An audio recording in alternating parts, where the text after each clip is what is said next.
Welcome to Not Just Sports by No Laps. We got so much to cover today. So much to cover today. Today was just a wild day in sports. And just so many topics. So many topics. Hi, Fatima. We got so many topics to cover today. Let me get myself situated. Stowers, I'm glad you're here. Craig, I'm so sorry to hear about your family member, Craig. I'm so sorry to hear about your family member, but I'm going to cheer you up today, Craig. I think the Kansas City Chiefs are going to the Super Bowl. Kansas City Chiefs going to the Super Bowl. New England can't beat them. New England beat them in a regular season game. New England can't beat that team. Okay? But we got so much to cover today. So much. Welcome to Not Just Sports by No Laps. Please like and share the page. Please like and share the page. It's been a rough weekend.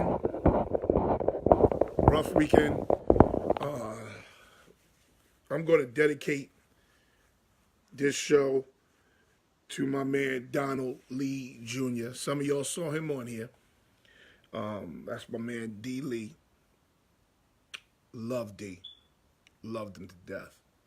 That was my guy for real.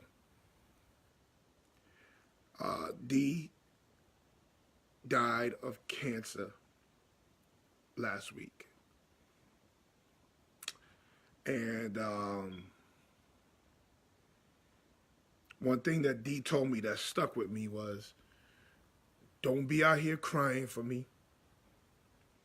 Don't be out here crying for me. That's the one thing that D said that stuck with me. He said, don't be out here crying for me. Remain positive. Have fun. I live my life. He was only 45 years old. So rest in peace, Donald Lee Jr. I love you, Donald. I love you. I don't even call you Donald. I love you, D. I love you, D. I'm going to miss you, bro. Okay? So this show is dedicated to my man, D. Cory Booker, what's up, baby? I got to talk to you, Cory Booker, because you are way off base with this trade. We got to talk about being spat on. We got so much shit to cover today. And before I move on again, I don't want to bring the show down or anything like that. But I have to touch on this. I have to touch on these things. I had my man D pass away. And also, Darryl Baldwin. Darryl Baldwin's on the right track with the trade. But I also had a young lady I coached named Melissa Vanderhall. Beautiful young lady. I coached her in softball. She was a pitcher for me. Great athlete. Also, an excellent volleyball player. Also, went to Tampa Bay University, won a championship with Tampa Bay University, Division II school playing volleyball. Unfortunately, 2 years ago, this was crazy. Her mother were killed by her brother. And this weekend, Tampa Bay University inducted Melissa Vanderhall into their Hall of Fame. So Melissa, I miss you, girl. I love you. I love you, Melissa. Congratulations. Your name lives on, baby. Okay? So I don't want to bring the show down, but I had to get that out of the way. Melissa Vanderhall inducted into the Tampa Bay Hall of Fame. Unfortunately, she's no longer with us. And Donald Lee Jr., my man D. Lee, passed away last week. Okay? Yeah, that was big at Tampa Bay University. Shout out to Tampa Bay University. What's good, Coach? We number one. Yes, and let's go back. Let me bring it back, the show back up again. Let me bring the show back up again. The Long Island Red Devils my football team, Malik McCargo. I saw Quan, the bully, in here. Amongst others, John Stowers, my assistant. We went out to Granny Road this weekend, out there 3 blocks away from D. Lee's house, matter of fact. Went out to Granny Road this weekend and handled our business. We beat the Silk City Sharks 38-6. We put a whooping on their ass. Okay? And we are now the EFA's inaugural season, regular season champs at 9-1. At 9-1, we're the regular season champs. We earned a bye in the first round. We are the number 1 seed. Earned a bye in the first round, and getting ready to get focused. We focused. We are focused. There ain't no getting ready. We are focused. We are ready to play the winner of the 3-6 game or whatever it may be. I don't give a damn who we play, but I know my team is focused. And shout out to my team. Shout out to the Long Island Red Devils. Yo, real talk, I be on their neck. I be on their neck hard because I see the potential. And we're healthy. Yes, that's a fact. I be on their neck, but I got to give them a shout out because the other team was trying to pull them out their character, was trying to get in their head with the SMD talk, suck my this, suck my that. And, yo, they just play football. They just played football and went out and bust Silk City Sharks' ass. I heard they came off the bus talking shit, the whole shit. What's good, Dante? So I'm proud of my team. My team kept their composure and went out there and played football. Don't forget the showtimes. We do good business. We do good business. Don't forget we have celebrities, actors, rappers, singers, all that good shit. Showtimes, Monday, 6 p.m. Melvin Gums, congratulations. I hear you and the Cubans won the Cambria Heights Men's Softball League. Congratulations. Dallas is desperate, foolish for giving up a first rounder. Craig, hush your mouth. Hush your mouth, Craig. Okay? Monday, Wednesday, 6 p.m. Don't forget my brother's show, Chris Epps Presents. That's on Tradio on Saturdays at 11 a.m. And don't forget www.busamove.com. Okay, I was going to start with why the fuck don't Chris Paul got a 50-game suspension. Why he don't have a 50-game suspension. But I will get with that one later. Because I got to explain to, I don't understand why I got to explain to football heads, so-called football fans, why this Amari Cooper trade is the best thing that could have happened to the Cowboys. And I'm going to give you all the reasons. Craig is already saying dumb shit. Cory Booker, hang in there, baby. Darryl Baldwin, he gets it. First thing is this. First thing we must understand. In-season trades in the NFL don't work. They don't work on no level. Because for a player to get traded from one team to another team in the middle of the season, high pressures, in the middle of the season, he has to learn the playing book. That's like being dropped in the middle of China and saying, hey, go learn the Chinese language. You can't do that. So him being traded right now is not about the 2018 season. It's about the 2019 season. He's just getting his feet wet. He's getting to know people, all that other good shit. They need a wide receiver, number 1, simple as that. But that still ain't going to make up for bad coaching. Now you're talking. Now you're talking. But we got so many Cowboy fans shitting the bed, and we got so many Cowboy haters not understanding, and we got Raider fans, they hate the trade so much, they're going to talk about how bad, this dude just fair caught the ball on the 1-yard line. Anyway, you don't give them a first rounder, don't know. Again, Craig, be quiet, because you don't know what you're talking about. So the trade ain't going to look good right now. Okay, does he have the dropsies? Yes, but I think he has the dropsies because he don't like being there. I think it's more of a mental thing than it is a physical thing with him. Next, the boy is 24 years old. Let me say that again. The boy is 24 years old. So now, again, people, I need you to look into the future a little bit. I need you to think a little bit. 24 years old with NFL experience. The Cowboys are going to be in the top 20. The Cowboys will be in the top 20 in making their pick next year. Who in the top 20 at 24 years old with NFL experience could you draft? Is Amari Cooper, if Amari Cooper was in college today, would he be a top 20 pick? This is our first round pick for 2019. Kobe Archer, you hit it right on the head, baby boy. This is our first round pick. Tell me the receiver that's in college right now that's lighting it up. Go ahead, I'll wait. Tell me the wide receiver that's in college right now that's lighting it up. There is none. If Amari, who? Marquise Brown from where? Oklahoma. He's lighting it up? Yes.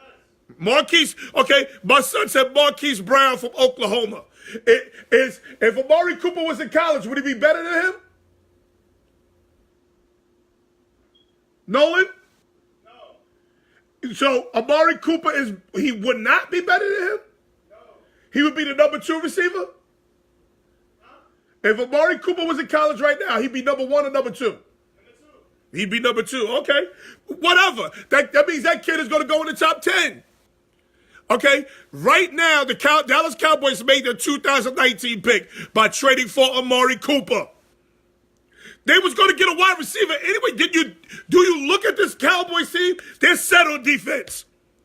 They're good on defense. We're going to talk about Dak in a minute because y'all got this all everybody talking about, Dak needs to go to. Y'all are clueless. Okay, let me read some of this. Let me read some of this. What's up? What's up, Sal? Let me read some of this. Earl Thomas, it's worth it. It works out if it works out. Raiders came off on that trade. They got 3 first-round picks. Gruden is smart. Gruden is destroying that team because he didn't like it. He's destroying that team to make it suitable for him. They got a couple of good wide receivers now. They don't have to address that draft. He and the dog, he need a new start. Yes, that's the thing. I just think it's a mental thing with him, and he needs a new start. He's a fresh start.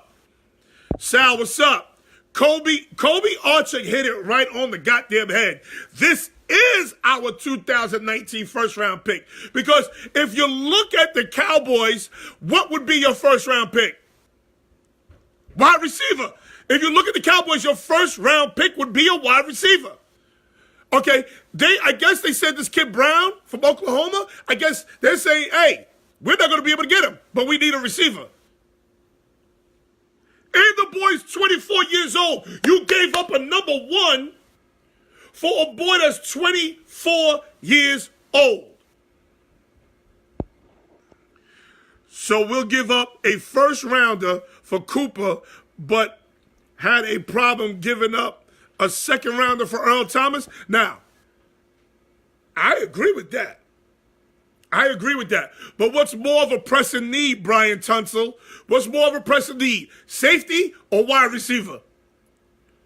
Wide receiver is more of a pressing need. And guess what? If this shit don't work out, that's cool. Get rid of Jason Garrett. I'm tired of Jason Garrett. Jason Garrett screwed up again yesterday. Going for it on 4th down. He went for it on 4th down in the second quarter, but wouldn't go for it on 4th down on their 42-yard line with the game on the line. Come on, stop. But he top 5. That wide receiver was we going to get in the first round that has that man skills. Man, what? Jerry Jeudy. I don't know who that is. Who's Jerry Jeudy? Nolan. And people acting like Cooper's trash. He is a hell of a receiver. No wide receiver can produce if the quarterback's not producing.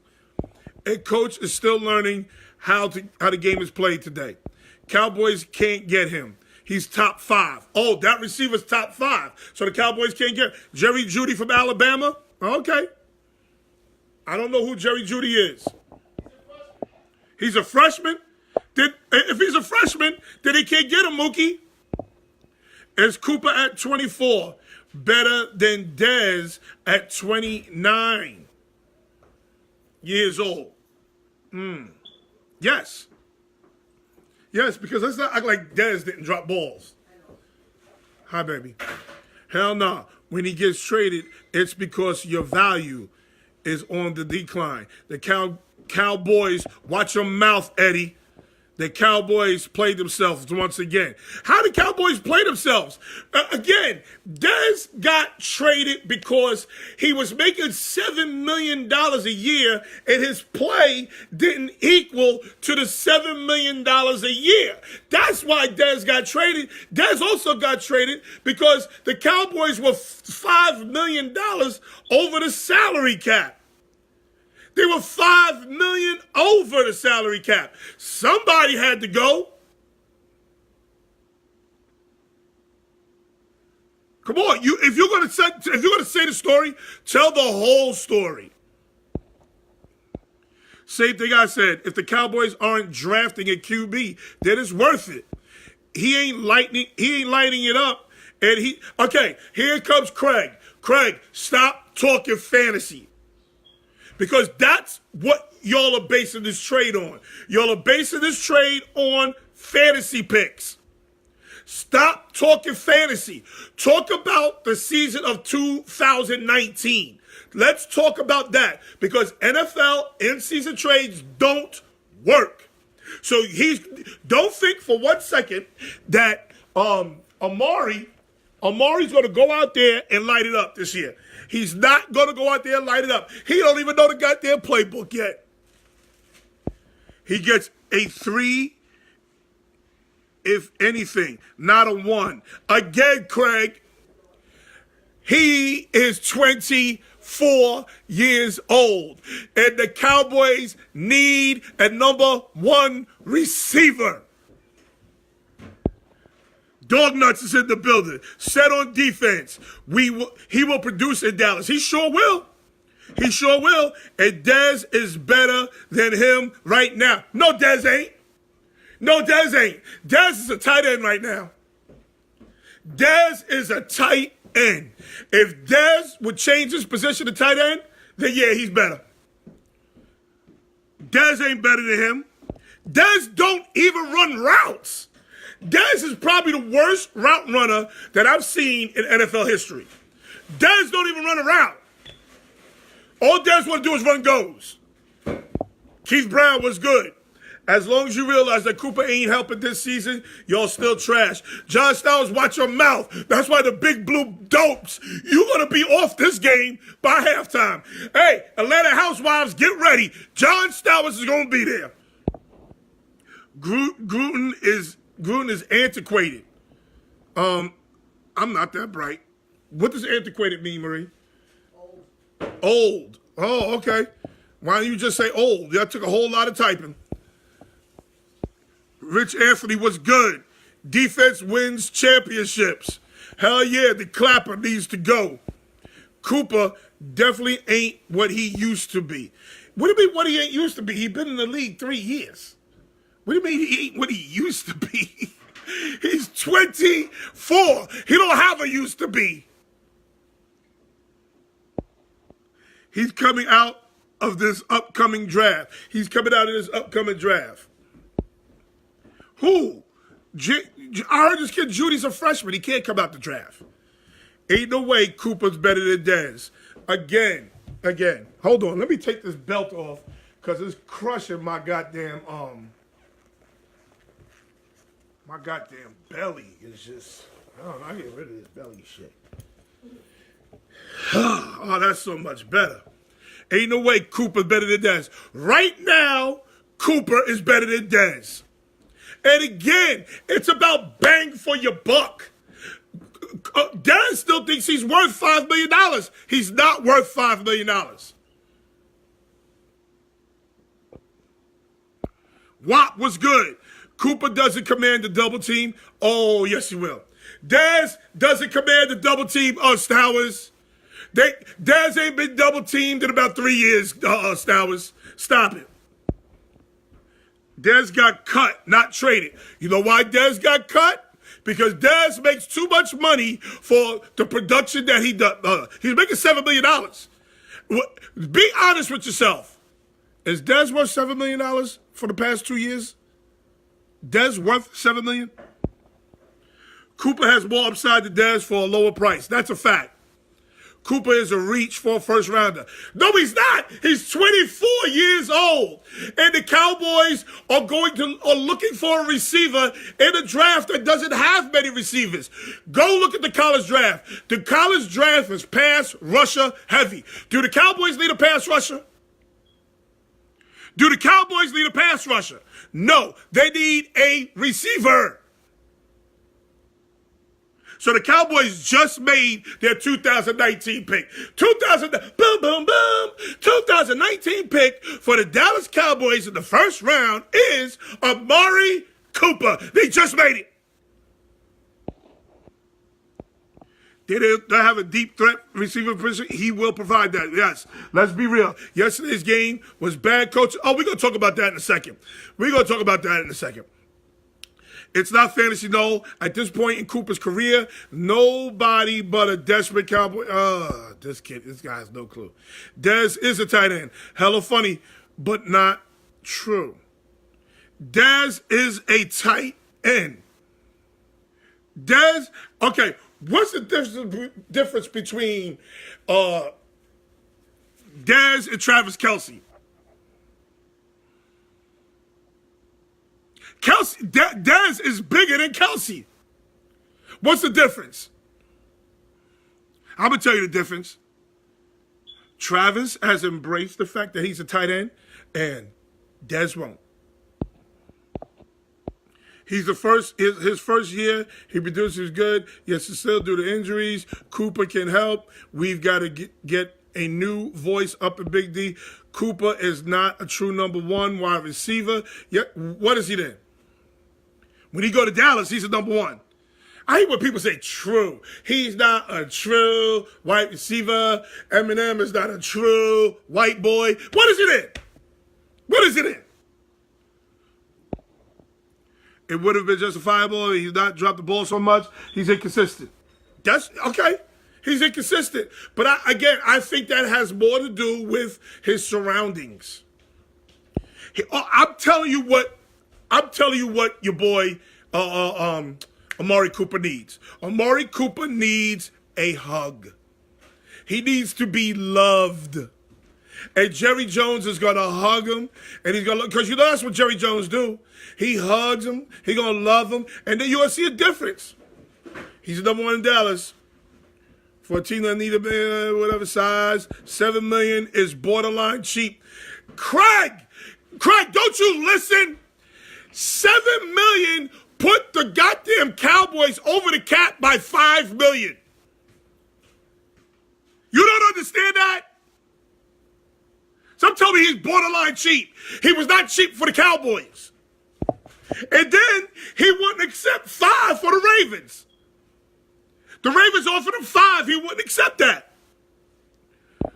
The big blue dopes, we don't need to discuss them. Who's a better quarterback, Carr or Prescott? They gave Carr $100 million. He couldn't make Cooper shine. Oh, no. Eddie Hardaway, you think you slick. You think you so slick, Eddie Hardaway. Eddie Hardaway, Carr not making, listen, the boy was miserable over there. You're going to find out there's a lot more shit going on in Oakland than we know about. I know of one thing that's going on in Oakland. I know a lot of them don't like Derek Carr. I know a lot of them don't like Derek Carr. Why? Because Derek Carr is in there Bible thumping. If you have ever been in a locker room an NBA locker room, an NFL locker room, an NCAA locker room, even a high school locker room. There's a lot of shit going on. There's a lot of different personalities. And this is why Mark Jackson didn't have a job with this Golden State. Because he wanted to Bible thump instead of coach. There's a lot of personalities you got to meld together. And as a coach, that is your number one job, believe it or not. Getting them to get along. And they all are different. You're gonna have thugs, you're gonna have church folk, you're gonna have family men, you're gonna have cheaters, you're gonna have Eric Reed, you're gonna have Malcolm Jenkins, you're gonna have Colin Kaepernick, all in one locker room.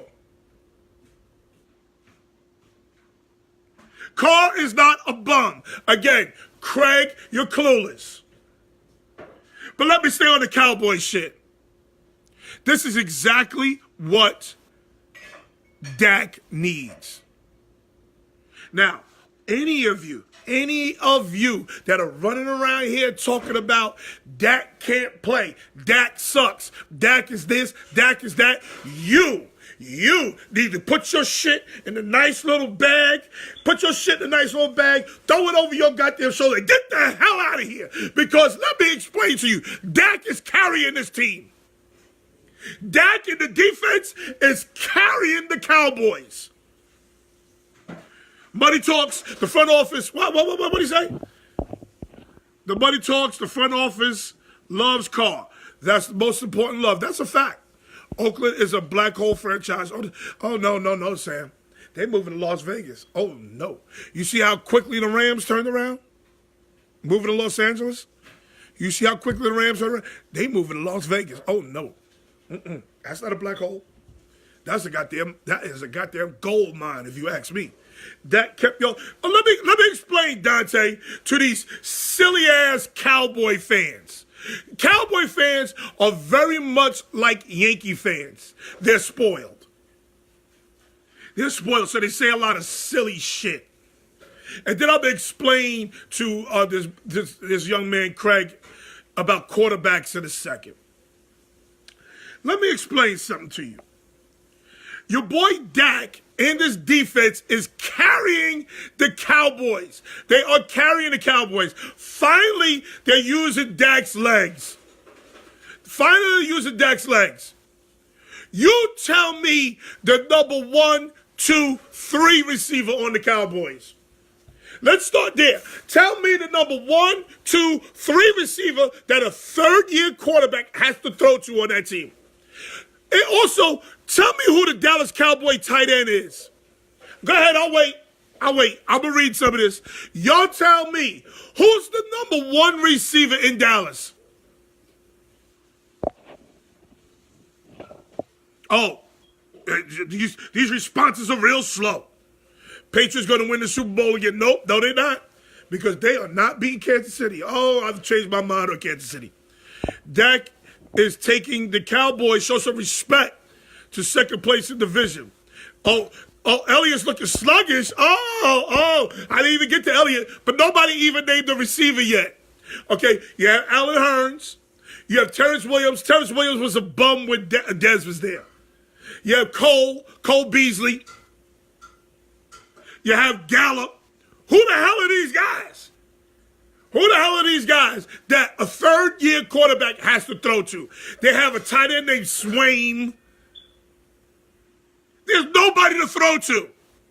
So now, we all understand that the Dallas receiver core sucks. Is Amari Cooper an improvement? Hell yeah. The trade makes sense. Oh, let's go to the O-line. Oh, this O-line ain't playing like they played last year. Or definitely ain't playing like they played the year before. They look lackadaisical. They're not the bully that they were. Something's up with this O-line. Is Mr. Fredericks that important? I didn't think so. This O-line ain't the bully that it usually is. And then let's go to Elliott. Elliott hurt. Zeke Elliott is hurt. It's plain as day. Zeke Elliott's hurt. But y'all don't even see what's going on. That's what makes it even worse. They are daring Dak to beat him. They putting 8, 9. I saw last night. I saw them have 9 in the box. You can't block 9 men. You can't block 9 men with 7. It don't even sound right. You have 7. You have 6. You can't block 9. So guess what? Zeke ain't get off like he usually does. But he looks sluggish. He looks hurt. So watch the game and watch the game right. Watch the game correctly. Stop watching the game for the din. Stop being an ESPN fan and watch the game. They have 9 in the box. You can't run against that. You can't run against 8 in the box. If you have 9 in the box, that means 2 guys are running free. If you have 8 in the box, 1 guy's running free. A lot of teams have a hard time blocking 7 in the box.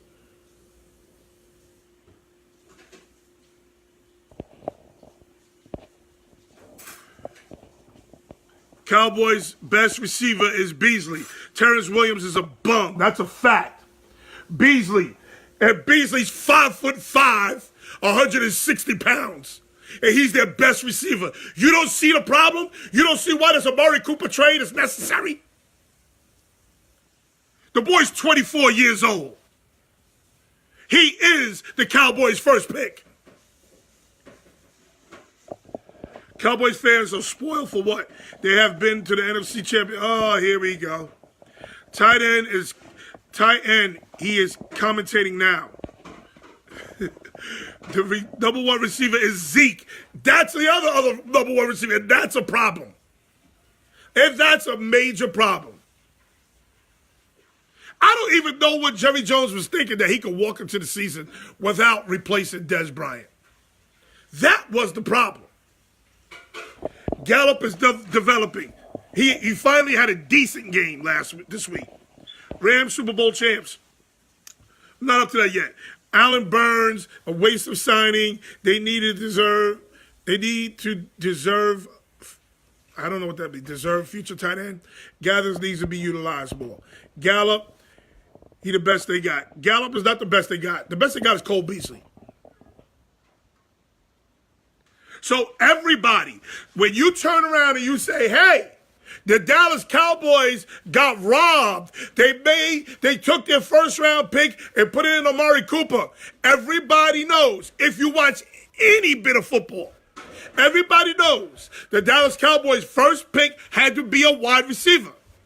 My son says the kid Brown from Oklahoma, he said he's great. He's going in the top 10.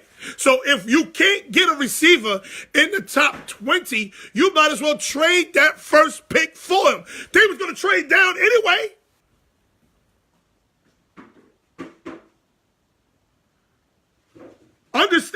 Understand football, people. Understand what you're talking about. Yes, does he drop a lot of balls? Yes. I think he drops a lot of balls because he doesn't like being there.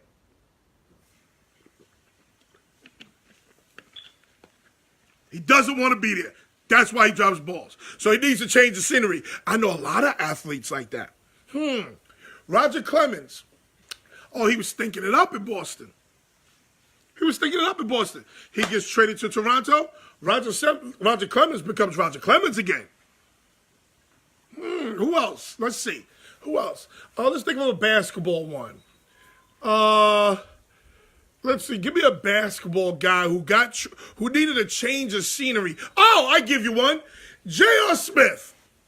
J.R. Smith started with Denver. He was a complete nincompoop.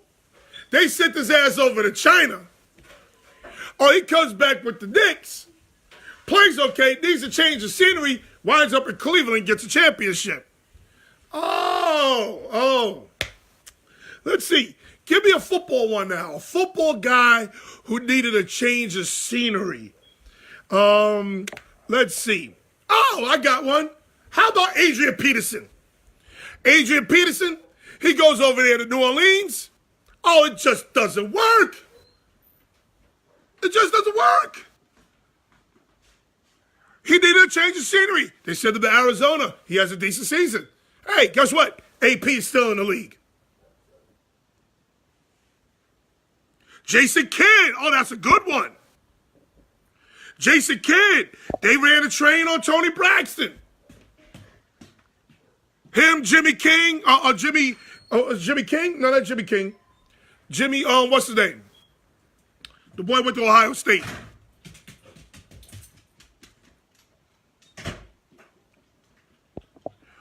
Listen, you see Ray Caruth? I'm not giving Ray Caruth the time of day. He's an idiot. He's a waste of sperm. He needs to be locked up for the rest of his life. His stupid ass talking about he wants custody of his son. If you post anything about Ray Caruth, you're everything that's wrong with the world. I am not giving him the time of day. Fuck Ray Caruth.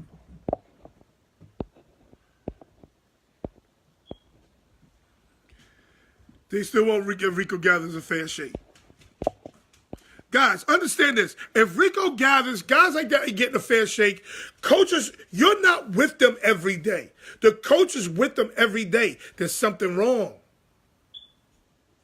There's something wrong. And you understand this.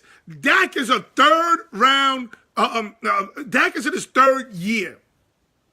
And he's asked to carry a team in his third year. The problem is Dak don't have weapons.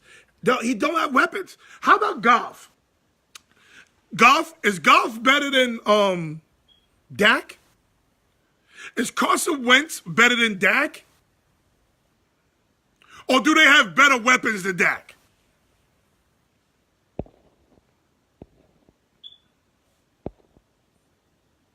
Josh Gordon is a prime example of somebody who needed a change of scenery. How about Randy Moss? Needed a change. How about T.O.? Needed a change. How about your boy Chad Johnson? Come on, babe. Come on, people. Come on, people. Jimmy Jackson. Yes, Jimmy Jackson. That's his name. Not giving no goddamn Ray Caruth the time of day. He's a bitch. If you're unhappy with your employers in any walk of life, productivity and morale is oh boy, who is this? That's Kobe Archer is on a goddamn roll. Call Kobe Butter because he's on a roll. That's a fact. If you are unhappy where you work, your production will not be at its maximum level.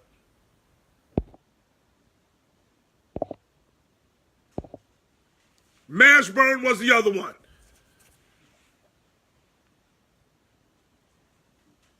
And I'm done with this. Dak, leave Dak alone, people. Leave Dak alone because Dak is the one that's carrying his team right now. Dak and his defense. Go look at Ezekiel Elliott's numbers. Go watch that online play. Look at the receivers that Dak is playing with. Oh, yeah. Dak is carrying his team.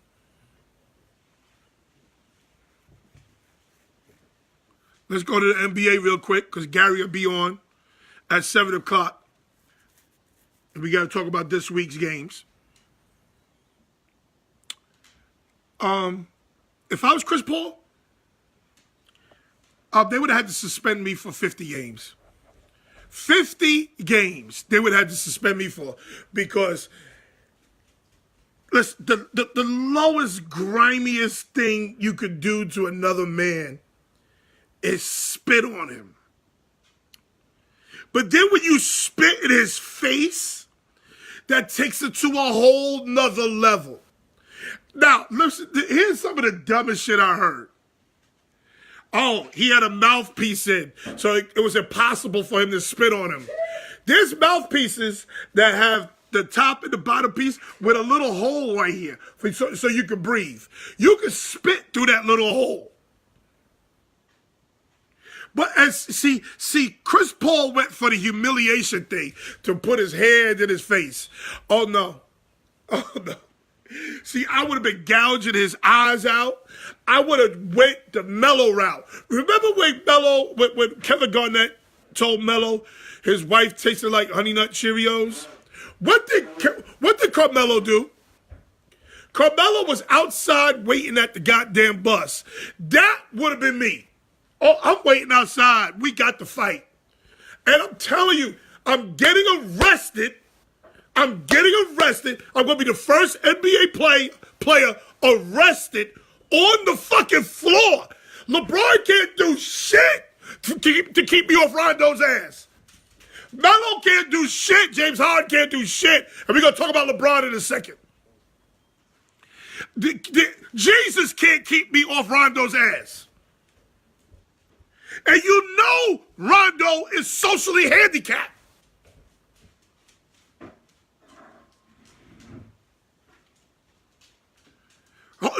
I'll invite you because you're a Faker fan, Corey. Wait, where's Corey? I'm telling you, I am Rondo. Not only did he spit in my face, he spit in my face like 30, 20, 50,000 people. Yo, I ain't gonna be on Corey, because you I ain't gonna be on here alone. I'm not gonna be on here alone, but what Rondo did was foul. And yo, let me tell you something. A nigga spit in your face, my pops told me that shit, you fucking try to kill him. He got the guy. Yo, you ain't got enough games to stop. The NBA would have had a no safety for you to 2020. Hey, listen here, bro. Niggas spit in your face, that's the ultimate disrespect. And I'm a Laker fan, you know that. But, hey, you can't cross certain boundaries, dog. Spitting in another man's face? Oh, no, bro. Yeah, you got to go, bro. He got to die. Oh, yeah. Oh, straight up. You gonna have to goddamn get handled, dog. Straight up. I'm in the downstairs of the bus away from the Oh, yeah. I done caught the guns. Oh, yeah. I'm paying somebody don't even know. I'm paying somebody. I'm putting the hit on him. He got to see me. Hey, I'm catching that joker at the locker, bro. What you talking about? Damn the bus. I'm catching them at the locker, bro. He knows that little alleyway to the locker room. He did that shit last year. Right. Hey, he know that little alleyway. Hey, I'm catching them at the locker, bro. You spit in my face, bro, you will get handled. I'm with you. 50 games, 100 games, I don't give a fuck. It's gonna be like 100 games. I don't care. I don't so red. I don't reach hard. I'm crazy at this point. Hey, listen, man. You spit in a man's face, bro, you got to get handled. I don't care. Hey, I'm gone. I just want to get on here and say that, bro. All right, baby. All right. And Ingram, what the hell is Ingram's issue? Like, again, Ingram started this shit. He started this shit. What? He made a foul call. A foul was called. He's mad at the call. Okay, you're mad at the call. You push Harden. And then let me tell you something about your boy Chris Paul, too. I don't condone, what's that boy name? I don't condone Rondo spitting on him. But your boy, since he became the president of the Players Association, he's been real slick lately. Like, his game has changed a little bit. His game is a little surly. He's not elbowing. He's now slapping people. He's being an asshole now. Chris Paul wasn't like that. Chris Paul's all of a sudden an asshole now that he got this little position. We live in a day where these young cats, they don't give a damn about authority. Chris Paul do a lot of foul shit. Yeah, Chris Paul do a lot of foul shit. Elbowing, tripping people, talking shit, ridiculous hard fouls. Chris Paul do a lot of shit now, but that don't mean you spit on a man. If you saw the way Harden was busting Ingram's ass, he was busting Ingram's ass. I can't even lie about that. He was busting Ingram's ass. But see, that's Magic's fault because Magic is trying to make Ingram the #2 player on that Laker team, and he's just not. He is not that good. Ingram is not that good. Ingram don't even eat right. Ingram can't even eat right. If the man can't curl a burger to his mouth every now and then and gain a pound, how you drafted at 160? You are now 3 years in the league and you are 163. You gained a pound every year? I mean, come on, stop. Come on, stop. That boy Ingram is a stick figure. Ain't nobody respecting him. He's trash. I'm trying to tell you. So now here's the other problem that I have. See, the problem today, especially with young cats, is that y'all don't know how to be friends. Y'all don't know how to be friends. You don't know how to be loyal friends. See, I have a group of friends. I don't even call them friends. They're my brothers. Y'all don't know how to be friends. So when LeBron is caught up in the middle of this shit, he breaks bread with Chris Paul. He breaks bread with Carmelo. Those are his guys. Those are his brothers. You got dumb-ass people talking about, yo, LeBron is foul because he ain't ride with his teammates. No, no, no. He works with them. See, y'all don't understand that. These are professional athletes, but they're working together. They work together. You know who should have checked themselves? Rondo. Because Rondo knows my teammate is his man. So listen, I've competed against my boys before.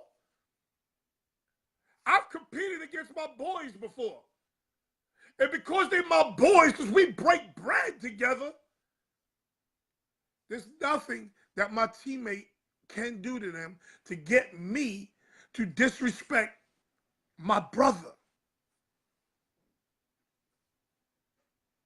What was LeBron supposed to do? Hook off on Melo? That's his guy.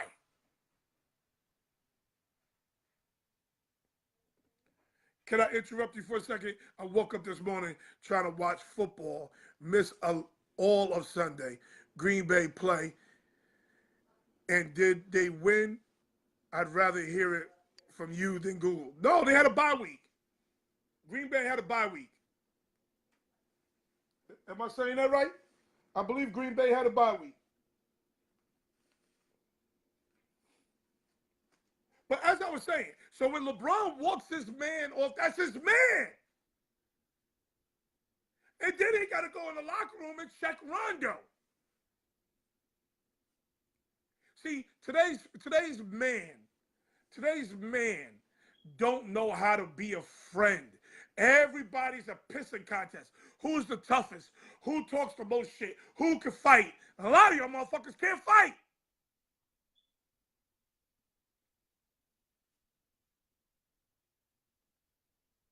So what was he supposed to do? What was LeBron supposed to do? LeBron's supposed to check his boy. I'm grabbing my boy first before I grab my coworker. You goddamn right. He ain't breaking bread with Rondo. And don't think because you go out to a restaurant with him once a goddamn week, that means you breaking bread. No.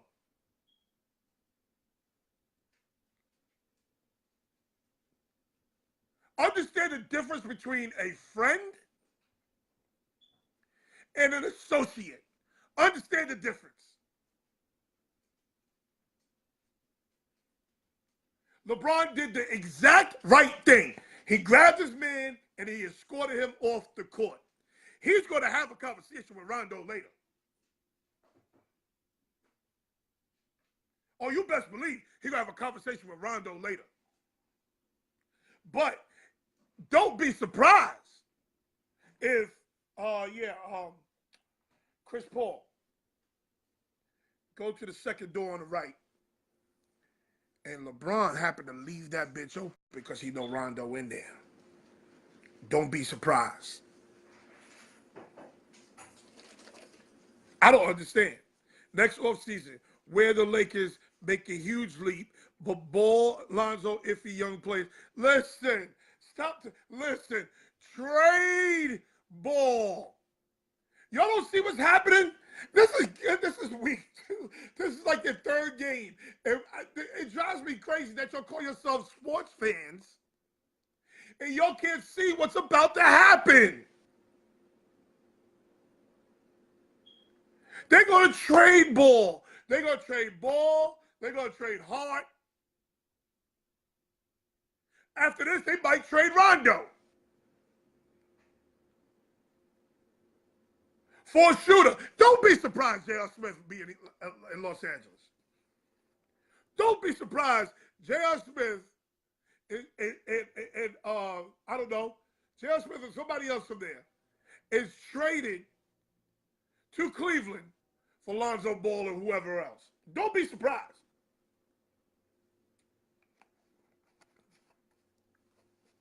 I need y'all to pay attention. This is like a soap opera. It's like Power. You think you know what's going to happen next. Rondo might get traded. Hell yeah. You think you're going to interrupt? You think you're just going to spit on his man and he ain't going to check you? You might get traded. So what? Zeke and Magic were close friends, but when it came to team and teammates, they were both on the side of their respective teams. And if it meant bloodshed, that's what it was. But don't get it twisted. Don't get it twisted. Listen, I was watching NBA at the time, Craig Davis. Don't get it twisted. Isaiah fouled Magic. Magic fouled Isaiah. That was between those two. Listen to me good. Magic fouled Isaiah. Isaiah fouled Magic. Isaiah was the ringleader of those Detroit teams. Isaiah never sent Bill Laimbeer at Magic. He never sent Bill Laimbeer at Magic because that was his man. Magic never sent Kirk Rambis to Isaiah because that was his man. If anybody was going to foul Isaiah, it was going to be Magic. And if anybody was going to foul Magic, it was going to be Isaiah. That's the difference. They protected their friendship. Dwight Allison, Ronald Wingfield, yo, what's up? But they didn't have, the NBA don't have enough games to suspend me for if Rondo spit in my face. And it wouldn't have been no finger in his face. It would have been a two-piece. Pip, pip. Then it would have been stomping. Then it would have been a whole bunch of elbows. Then it would have been security, police, cheerleaders, coach, LeBron, a fan, would have all been trying to pull me off of goddamn Rondo ass. That's why I wasn't totally mad at Ron Artest. I ain't gonna lie to you. I had never told nobody this shit. I don't condone it. I don't condone it. Don't get it fucked up. But I wasn't totally mad at him. Because these fans be talking shit because they in the fan seat.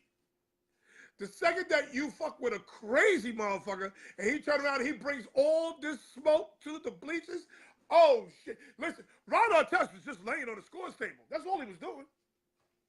And if somebody had the audacity to throw a beer at him, and boy, when Ron Artest came up there looking like the Incredible Hulk, oh, you should have saw the fans' face. Oh, you're not supposed to be up here. You ain't supposed to throw a beer. Tyreek Hill had a beer thrown on him last week. I wouldn't have been mad at Tyreek Hill if he took his helmet off and cracked that dude right across his goddamn face. Ron Artest went up there and went Incredible Hulk. Then he came down there. He done had his shirt off. He's 7'30". He's looking crazy. You would think every fan would run away from his ass. Nope. He comes down and there's another fan that want to talk some shit. He got poop poop. He's now laid down. See, Artest took that 100 or whatever games like a man. That's what he's supposed to do. Ain't nobody fuck with Artest since. Ain't nobody fuck with Artest since.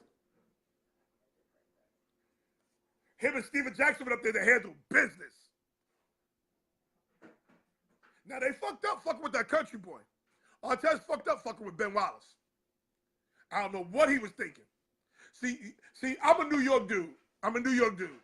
And I always tell these country dudes, Cory Booker's a country cat. I always tell these country dudes, listen, there was a time in the early 80s, maybe up until 89, 90. There was a time when the New York cat could go down south and do what he want, when he wanted, made his money, had your girls, everything.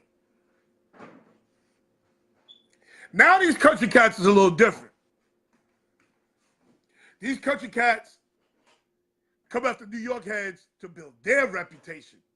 See, you can't go, I'm telling you, there was times when I used to go down to Florida and be like, yo, I'm from New York, and I would have Florida locked up for a week. As a teenager. Had your little girls chasing me the whole 9 yards. Now you can't do that no more. You can't do that no more. See, the internet changed everything. I could go down there and make a mixtape, sell it down there for $5. Oh no, you can't do that no more. These country cats ain't playing them games no more. I don't blame them. I ain't mad at them. Where's Gary at? Is Gary here? I ain't mad at these country cats. There was a time, I'm telling you, I got family in Florida.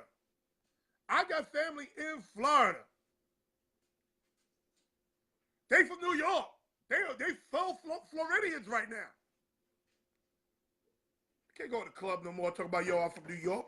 Where the hoes at? I used to go in the, yo, New York in the building, where them hoes at? Can't do that no more. And they smelling New York on you.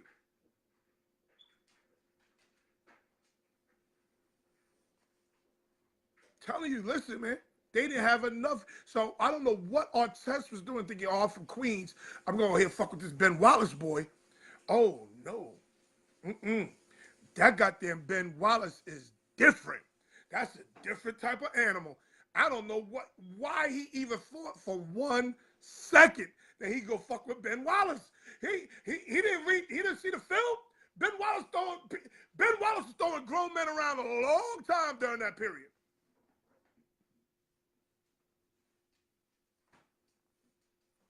So I know Artest was pissed. He listen, I can't fuck with Ben Wallace. But the next motherfucker that fuck with me, I'm whooping their ass. They threw a beer on him, and he whooped the whole arena's ass. And guess what? That's what would have happened to Rondo if he'd have spit in my face. There'd been all types of fines. $2 million fine. Listen, the wife would have been pissed. The babies would have been pissed. I'd have been home for at least 100 games. These motherfuckers got 5 games. Who gets spit on and gets suspended for 5 games? Crazy as shit. I think, oh, see, Craig, this is where Craig, oh, I want you to, Marie, listen to this. Listen to this. I think hip-hop changed that, and hip-hop changed that in music videos in particular, projecting the urban lifestyle of the South and the West. Boy, Craig, if you don't sound Caucasian like a motherfucker, talk about hip-hop change. Hip-hop ain't changed shit. Craig be sounding crazy as fuck. Hip-hop changed how the college, the country folks treat New York niggas. No, it isn't. Listen, I was there in Virginia Beach when that shit went down in Virginia Beach. I was also there when certain New York niggas set up shop in Virginia and Maryland. And guess what? They ain't say shit. Because he was a New York nigga. Craig, stop talking crazy to me. I saw Fatso. Okay, now listen to this. This is some real shit right here. I saw Fatso and Corum dudes in Shelby, North Carolina in the 80s. They was down there driving Alfa Romeos too. Right, Dre? Alfa Romeros and MB5s. I know, I'm from Coral. Fatso was my man. I couldn't fuck with Fatso as a kid. I have 3 guys at work that work for me now, always saying I'm from New York. The other guys tell them all the time, that don't mean nothing here. That is a fact. Back in 1989, that meant something. Don't mean shit no more. Go ahead, go to South Carolina. The one of them geeky motherfuckers with gold teeth in their mouth, dreads, talk about, yo, I'm from New York. Okay. You might not make it back to your hotel. As soon as you talk, they answer the question, where are you from? New York, right? Especially how we play basketball. That's not always true either, because that used to be true. How our style of playing basketball, that used to be true. But you watch some of these country cats. Basketball ain't just New York's game anymore. The images, the videos, oh, listen to this. Craig on his Donald Trump shit, y'all. The images, the videos brought to the public has changed a lot of people's perceptions. People everywhere know. And I was in Virginia Beach also. Craig is on his Donald Trump shit. Small ass town, hour from Charlotte. I'm from Springfield Boulevard. Yeah? Yeah. Shit's a little different. Can somebody tag Gary? Where's Gary? Can somebody tag Gary Callis, please? Because I don't know where Gary's at right now. Gary's late. Or I'm going to do it by myself. Or I'll do it with Craig. Because Craig is on his Donald Trump shit, and he's happy to hear, like they say down here, they're going to find you somewhere stinking. Listen, listen, you can't go out of town anymore as a New Yorker. You can't go out of town no more announcing you from New York. You can't. They just don't work like that. Listen, I know a dude that went down south. I'm not going to say where. Went down south, got a girl pregnant, and got her man taking care of his baby. They ain't find out till recently. That baby is teenager. Telling you facts. Telling you facts. Let's do Craig. Where's Craig at? Craig, let's discuss this week's games. Oh, Craig can't discuss this week's games? Corey, can you discuss this week's games? Where's Corey? Corey Booker.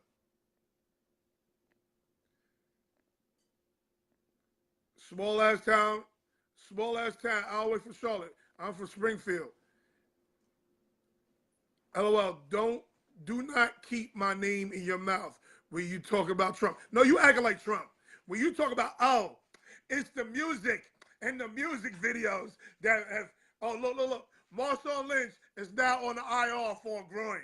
Oh, we knew Marshawn Lynch. Marshawn Lynch said, wait, you traded Mac. You just traded Cooper. Oh, no. I'm about to go on my mini retirement right now. Yeah, Marshawn Lynch ain't playing. I'm with the fam right now, so I can't come on. Would love to, though. Okay. I need to know where my man, is at? Gary. Gary's a no-call, no-show. What kind of shit is that? Okay, I'll do it by myself. This week's games. I'll do it by myself. Okay, here we go. Denver at Arizona. I picked Denver. April picked Arizona. Gary picked Arizona. I told y'all, when teams decide to play for a coach that they like, oh, they're going to pound that team, and especially a bad team. Arizona is not a good team. Vance Johnson, whatever his goddamn name is, his job is on the line. His job is on the line. And then you had your boy, what's his name? Von Miller talking about we gonna smoke them. Yeah, and that's just what they did. They went and bust Arizona's ass on a Thursday night, and guess what? We was off that game. We was off that game by halftime. That was a no-brainer. I don't know what April and Gary was thinking about. Tennessee at the Chargers. Listen to me, people. Nyanka was good. Listen to me, people. Don't tell me you getting your ass bust the whole first half. You dominate the whole second half. You dominate the whole second half. So your decision as a coach, after you're down one, you dominate the whole second half, and your decision as a coach is to go for two in London when you in the playoff hunt? No, that's a bad decision all goddamn day. That's Mike Vrabel, that's a terrible decision. Because all you had to do was play defense in the overtime like you was doing, run the ball like you was doing, and win that game in overtime. And guess what? A tie doesn't hurt you. A tie doesn't hurt you. That's a disgusting decision by Mike Vrabel. Mike Vrabel trying to be Bill Belichick. You ain't Bill Belichick. Do your job. That's what I told my team all this week. Do your job.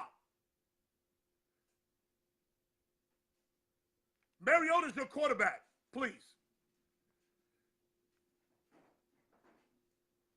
He probably is sipping on that good. Because somebody tagged Gary Callis. So the coach blew the game against the Chargers. The Chargers beat the Titans in England. Stupid move. Houston at Jacksonville. Oh my goodness. I thought Jacksonville was a pissed off team and they was going to beat the shit out of Houston. Oh my goodness. Jacksonville is in trouble. And guess what? Your boy Gary, that's why I need Gary ass here. Gary had Blake Bortles up for the MVP. Yes, that's what he said right here on this show. Blake Bortles is going to be in the runnings for the MVP award. I don't know what Gary was thinking. Because Blake Bortles looks disgusted. You want to talk about a quarterback that needs to be replaced. Ask Jacksonville, would they trade Bortles for Dak right now? Ask Jacksonville, would they trade Bortles for Dak right now? Y'all keep shitting on Dak. Again, I try to tell y'all, quarterbacks do not grow on trees. Quarterbacks are a dime a dozen. So when you get a good one, you better hold on to his ass. You better hold on tight. Ask the big blue dopes if they traded Eli to Jacksonville right now. Would they trade Eli to Jacksonville for Blake Bortles? Go ask the big blue dopes that. God damn, Gary. Gary all late and shit. Wait, hold on. Earl Thomas just said the big blue dopes would trade Eli for Blake Bortles. No, you wouldn't. Stop that. No, you wouldn't. Blake Bortles threw a ball in the helmet of one of his offensive linemen. What the hell is he? The fuck? This guy is nuts. Listen, you can't come on late with all this Bears bullshit. Listen, it's nippy. I wanted to make sure I dress warm because I know there's going to be some chilly folks on here. Y'all lost. Listen, Y'all I'm braced lost. for the It's on the bed. I'm bracing for that. I know there's some cold weather coming my way. It's a cold front. Oh, this motherfucker is crazy, son. You got on gloves and a scarf inside the house. It's nippy. Oh, okay. It's nippy. Okay. I was just talking about Jacksonville benching their quarterback who you claim was going to be in the MVP race.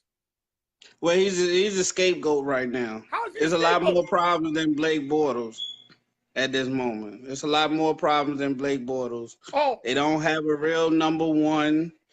We already talked about Safarian Jenkins going down. keep talking. Keep talking. Now's Paul is not a real tight end threat. That's why Washington got rid of him. I mean, they just don't have weapons in Jacksonville. What they counted on was Fournette being the guy, and he's off injured. That's why they had to trade for Hyde. Hyde don't know the playbook. Yeldon is not a true number one. He a change-up back that got some, some capabilities, but he's just not. No, nobody's afraid of Yeldon. Who's afraid of Yeldon? So I figure that's the start. And then where's this defense at? Because at best, the defense should be holding people down. Has the defense given up? I mean, what's that to say about the defense at that point? Boy, that goddamn Jalen Ramsey. That Jalen Ramsey is doing some extra teeth sucking today, boy. Oh, did you see him sucking all his? Oh, he had a lot of teeth sucking going on today. Well, he need to learn how to cover better. He got to learn how to cover better himself. He hasn't been the standout himself. That's for sure. Okay. Everybody's to blame. I'm just saying, Bortles, hey, if he got to be the fall guy, go ahead and listen. Fall on that. That is what football is, unfortunately.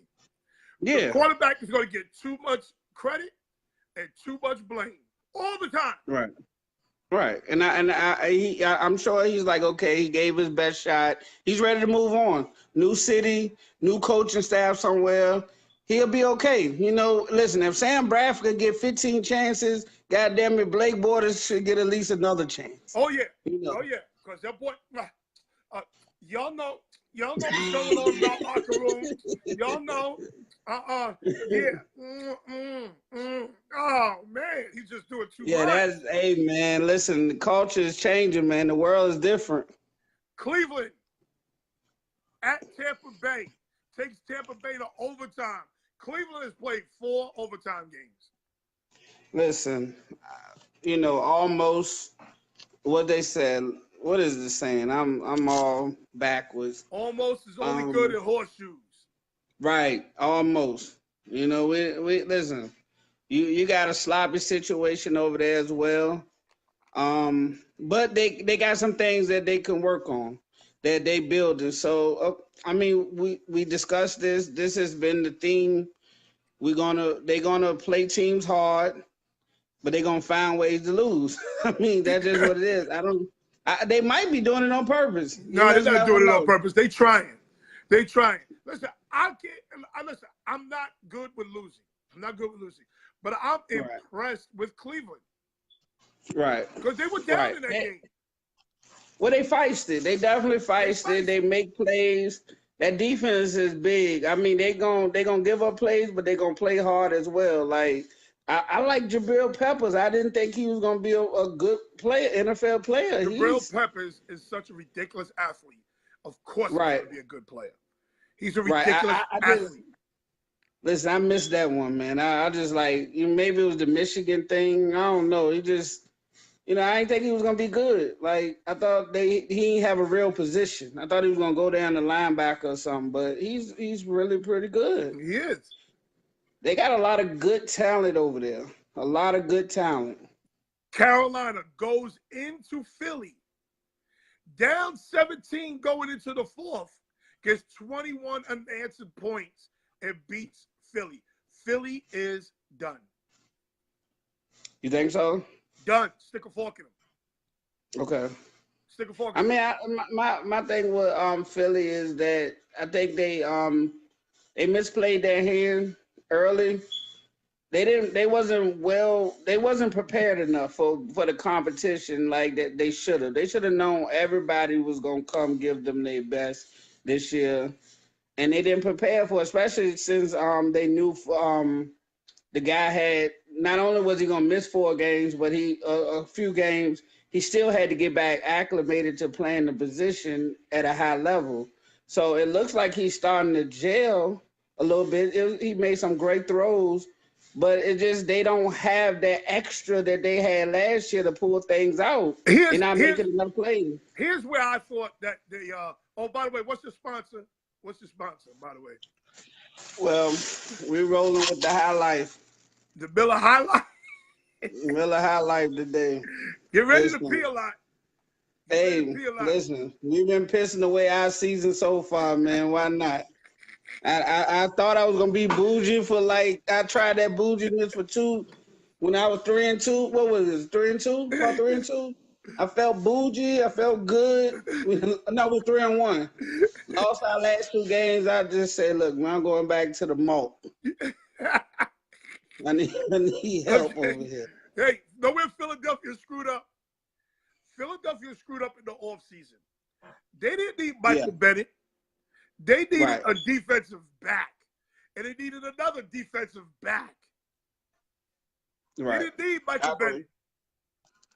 I agree. They overstocked. They overstocked the wrong position. Right. You know, in front heavy.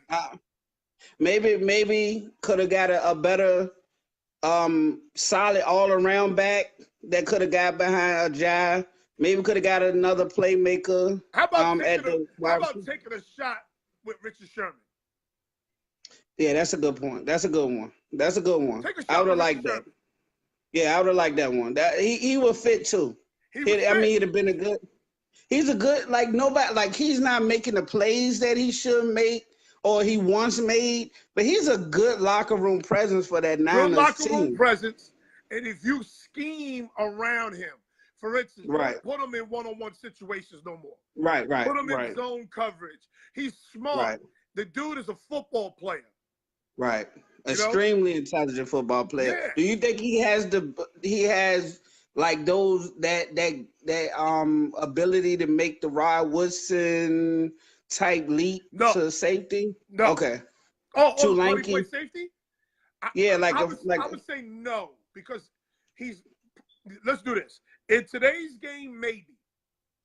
Mm-hmm. But when Rod Woodson and Ronnie Lott, no, because he's not as physical as they were. Right.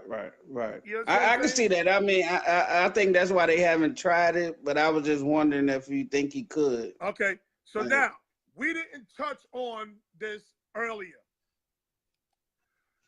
Eric Reed, Michael Jenkins situation.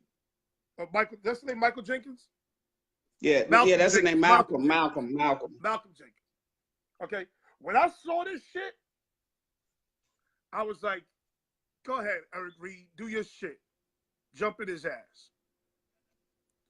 But then I thought about it. Right. And I said, counterproductive.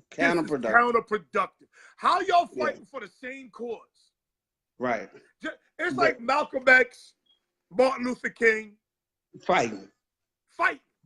Yeah, for what? Like, because you do it a different way? I mean, you're both doing it. Yeah, you're doing it. You're just doing it a different way. And that's a lot of our problem when white Americans decide to take back and look at us. Right, and that's what they do. There was no reason to call that man out on that stage. He could have did that shit at a bar. He could have did that shit at a club. See, and you get what I was when I was making these statements saying that I didn't quite agree with Kaepernick doing what he did when he was so-called bigging up Reed and talking about his, what he's done. When you just signed, I'm like, I mean, you was quiet the whole way last year, the whole movement, you was quiet. Then all of a sudden you get this Nike thing going and this, what's your name? So you starting to do little stuff, and then it just makes you wonder. Because his bank account changed. His bank account changed now. So he's now a little bit, he got a backing. But you don't want to send that message because then what are you saying to us? We ain't bringing Kaepernick into this. We're not going to do that because to me, Kaepernick has nothing to do with this. This is about Eric Reed. This is about Eric Reed. To me, there's a such thing as being overly militant, and there's a such thing as being phony militant. There's a lot of Facebook people who are phony militant. They'd be at I home agree. watching TV in AC or the heat, talking about we need to do this, we need to do that. Meanwhile, the motherfuckers ain't willing to do shit. At Okay, all. is Eric Reed being overly fake militant to Malcolm Jenkins? Now, I understand why Eric Reed is pissed off at the Malcolm I don't. Jenkins end of it. Can you explain why? Because I don't know. Because I there was really some don't. money. There was some money kicked back from the NFL because of the Kaepernick stance. So Eric Reed feels like Malcolm Jenkins benefited financially off the back of Colin Kaepernick. So, but who? Okay, if that was the case, who else benefited from that? Oh, there's a lot of them. Oh, there's a So lot. you just you choose him as a person versus like whoever else. You know why? Because Malcolm Jenkins has been the most vocal about it. There's a lot of them who we don't know about. Right. But he's still vocal. He's still doing, like, he's still organizing and doing what he's supposed to do. I mean, you gonna pass down what money was? Is they saying that he accepted hush money? No, the money. the NFL has given money to help the black cause. So Malcolm do they Jenkins feel set like up- that Malcolm money Jenkins should have set went up to an Kaepernick? organization. Malcolm Jenkins has set up an organization to help the black cause. How he's being financed is through the NFL. But this all started with Colin Kaepernick. The NFL isn't financing Colin Kaepernick's causes. So they're mad that the NFL is financing him, and they would rather that money go to Kaepernick. Go to Kaepernick's causes, or to even acknowledge Colin Kaepernick. He don't feel like Colin Kaepernick's being acknowledged. But again, and listen, me and my wife, I'll be giving an example. I'm a man on time. I'm always on time. That's my thing, is time. So we went to go see my son's game last week at Brentwood. I told my wife we was leaving here at 1 o'clock. My wife she likes to be one of the people like to be late. I don't like being late. And it was homecoming. So, and it's a high police presence because of MS-13. So I know all this shit is going on. Okay, just be home by 1 o'clock so we can get to the game and we don't get stuck. So 1:05 comes around, 1:10 comes around, I leave. I even forgot my son's fathead had to turn around and come back. So I'm pissed. So she calls me. She says, well, I'm on my way. It was like 1:30. I'm on my way. You mean you on your way? I told you to be about 1 o'clock. So I'm pissed. Now, she moseys up like nothing ever happened. That's what she do. Should I go at her head at the football field? No. Okay, that's what Eric Reed did. Eric Reed went, because Eric Reed could have approached the situation totally differently. Because if I go at her head at the football field, then I got an audience of everybody watching me and my wife argue and fight. Now the audience thinks what? The audience thinks, yo, that marriage is fucked up. Just like the audience thinks the organization or the black plight is fucked up. And I mean, it's in a sense, this always is the derailing of. See, because now they have a sort of a recourse like that they could point to and say, okay, this is why, this is this. At first they didn't have that because Kaepernick handled it so brilliantly that like unseen, like he didn't show up on nothing. And that was just amazing how he did that. And that's like, it just, Eric Reed, you're just getting back in the NFL. Yes. And now you're giving them just cause to say, okay, this is why. We should have kept your ass out. Right. And that's, I mean, listen, if that's who you want to be, and if you're saying that he took money, why did you rush to get back on the NFL team? You see what I'm Rodney saying? Bond said it best. He put on a show. He Put did. on a show. That's all he did. And that's, hey, Coombs and whatever they call, certain people, that's what end up being. Like, I'm not going to say he was backsliding. cooning. I'm not going to say he was cooning. I'm going to say that he is inexperienced at being a revolutionary. Yeah, well, He's inexperienced at being a revolutionary. So you can't let everybody in your goddamn business. You just can't. Right. Yeah, and that was on a national stage. Man, they got that tape. And you got Donald Trump looking. And that's and what he's saying, "Oh, look at them! I told you. Yeah. We ain't got nothing to worry about. They can't formulate together. They can't get it together." I mean, anytime you sign an NFL contract, you're saying at that point, especially after your brother Kaepernick, chose, not to come back to the league or whatever reason, you signed that contract. So, I mean, you're doing pretty much the same thing. Yeah. Like, you're taking money from the NFL. But anyway. Minnesota at the New York Jets. Well, you called it. You called it. You said that guy Thielen is just like the real deal. Oh my and God! Once again, he catches This another motherfucking Thielen touchdown. is killing it. Yeah, I don't know if he's benefiting from having Diggs on the other side, but he almost just looks like his own man. Well, the Jets did put their best corner on Diggs. They didn't put him on Thielen. But goddamn, I mean, he's just lighting it up. He's going crazy. He lightened up. I mean, that was a great catch. I'm proud of the Jets, believe it or not, because that team is superior to them, and they played them pretty tough, believe it or not. Right. Yeah, that was a good game. I mean, the Vikings getting they self back together. They figuring out. I think Cousins and them starting to adjust. The defense starting to adjust. They realizing they not as quite the same dominant defense no more, so they backing off a little bit. Well, that's due to injuries. That's due to injuries. Right. Next. So, I mean, I think the way we named them, them 3 games, I'm like 3-0, ain't it? You ain't 3-0. You ain't nobody's 3-0. Stop it. Like them 3 games, I thought I picked all them teams. You picked the Jets. And I picked the Vikings. No, you picked the Jets.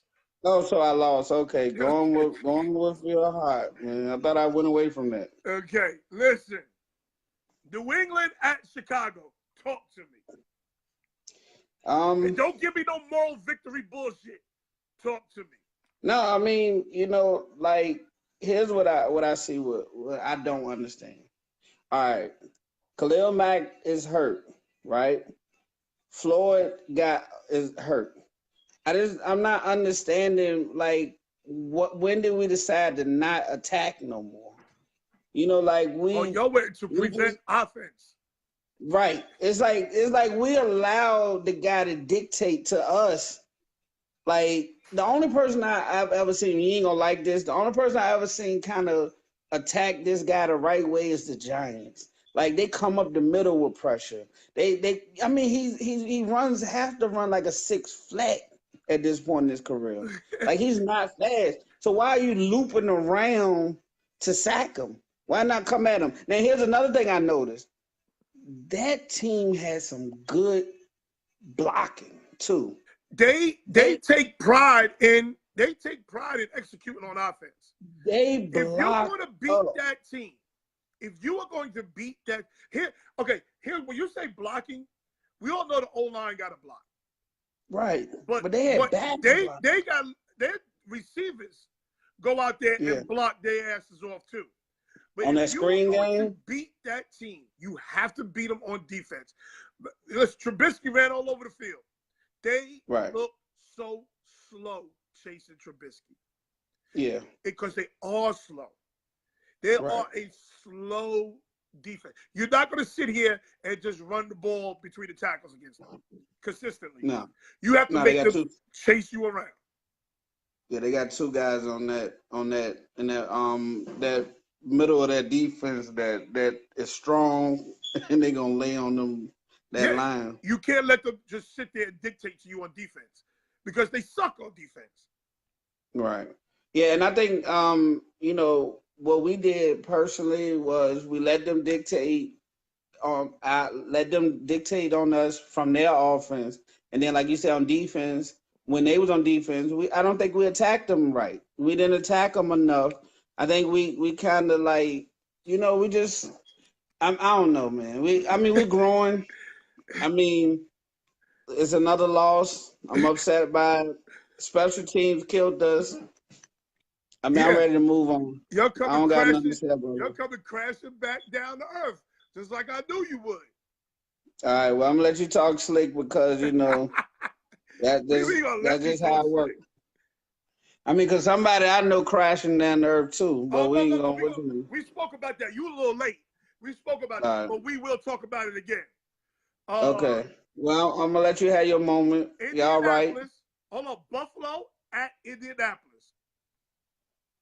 When I was looking at that game, it looked like Luck was doing Luck. Luck, They had, boy. If you think Luck can't play, y'all are so misinformed. yeah, He jumped in that guy Buffalo is ass special. early too. Early, the 14-0 before I noticed Oh shit. anything else. Oh shit. Hold on. Did Knox go down with an injury? Oh shit. So Oh you shit. trying to look at the next game while you Let me watch my broadcasting? mouth. Pastor Bryant is in the building. Good evening, Pastor Bryant. Hey Kobe, I appreciate it, Kobe. We try hard, man, but we play scared. You scared people can't win. Can't win. Next, Cincinnati at Kansas City. Let me tell you something before you start. I gotta apologize to Craig. Yeah, I had a whole speech for Craig, but I threw it out the window. I refuse to give this guy credit, man. Let I'm me gonna tell you, just have to let I was trying to hold out. Kansas City going to the Super Bowl. them guys is dynamic, man. Kansas City going to the Super Bowl, man.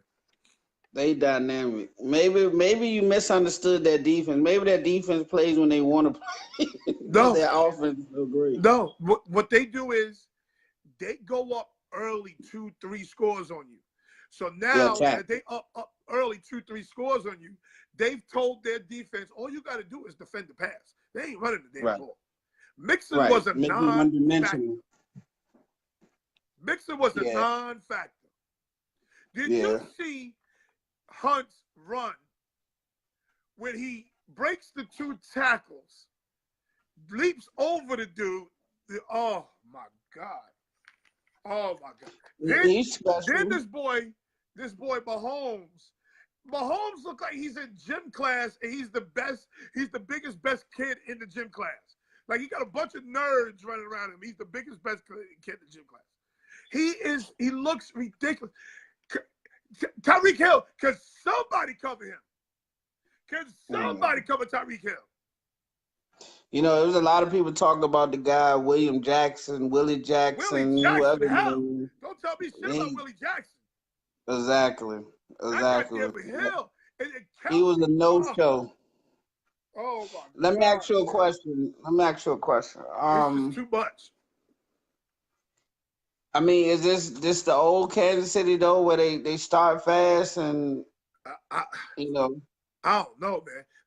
Eric Berry's not even playing. Right. They was out there toying with Kansas City. It looked like they was trying new plays at the end. It was crazy. It was crazy. I'm sitting here watching this shit. I'm like, this is just absolutely crazy. But I'm gonna tell you what, Andy Reid is coaching his ass off because the precision of the play is so crazy. Like I was watching the guards pull out and shit. Like their footwork is impeccable. Who's their O-line coach over there? I need to find out who the O-line coach is in Kansas City. Like it was just the timing. It was just so goddamn good. And then you got this boy running around in the back. Like Tyreek Hill dropped the touchdown pass. That was wide open. Yeah. And then they kill you on special teams because you can't kick the ball to the boy. Right. It's a lot like my They went back to Cincy with the Browns. They went to Yeah, Cincinnati they with the did. Browns. They Yo. beat they beat the stripes off them. God Yeah, damn. They go to the that's true Super Bowl. though. Who is going to beat that team? Who can run with that team? Who in the That's AFC can run with that team? New England is not beating them again. Sorry. You know the crazy. You know what's special about this? They've done it like when you ask that question, they've actually played everybody that you would think could beat them Yes. already. And guess what? Their schedule gets dumb soft. Like they play in Oakland, they play in Buffalo. Like their schedule gets crazy soft for the next 4 weeks. Yeah, and that's gonna help. That's like they got like buys. They get to rest a little bit, score early, rest up a little bit. Like, So what? My other question was this: are they that good? Did they get flexed? Did they get flexed to the late game, or they was already the late game? No, they was already the late game. Okay, I thought they were the 4 o'clock game and they got flexed to 8 No, o'clock. they was already late game. Okay. Like, who in the AFC is beating them?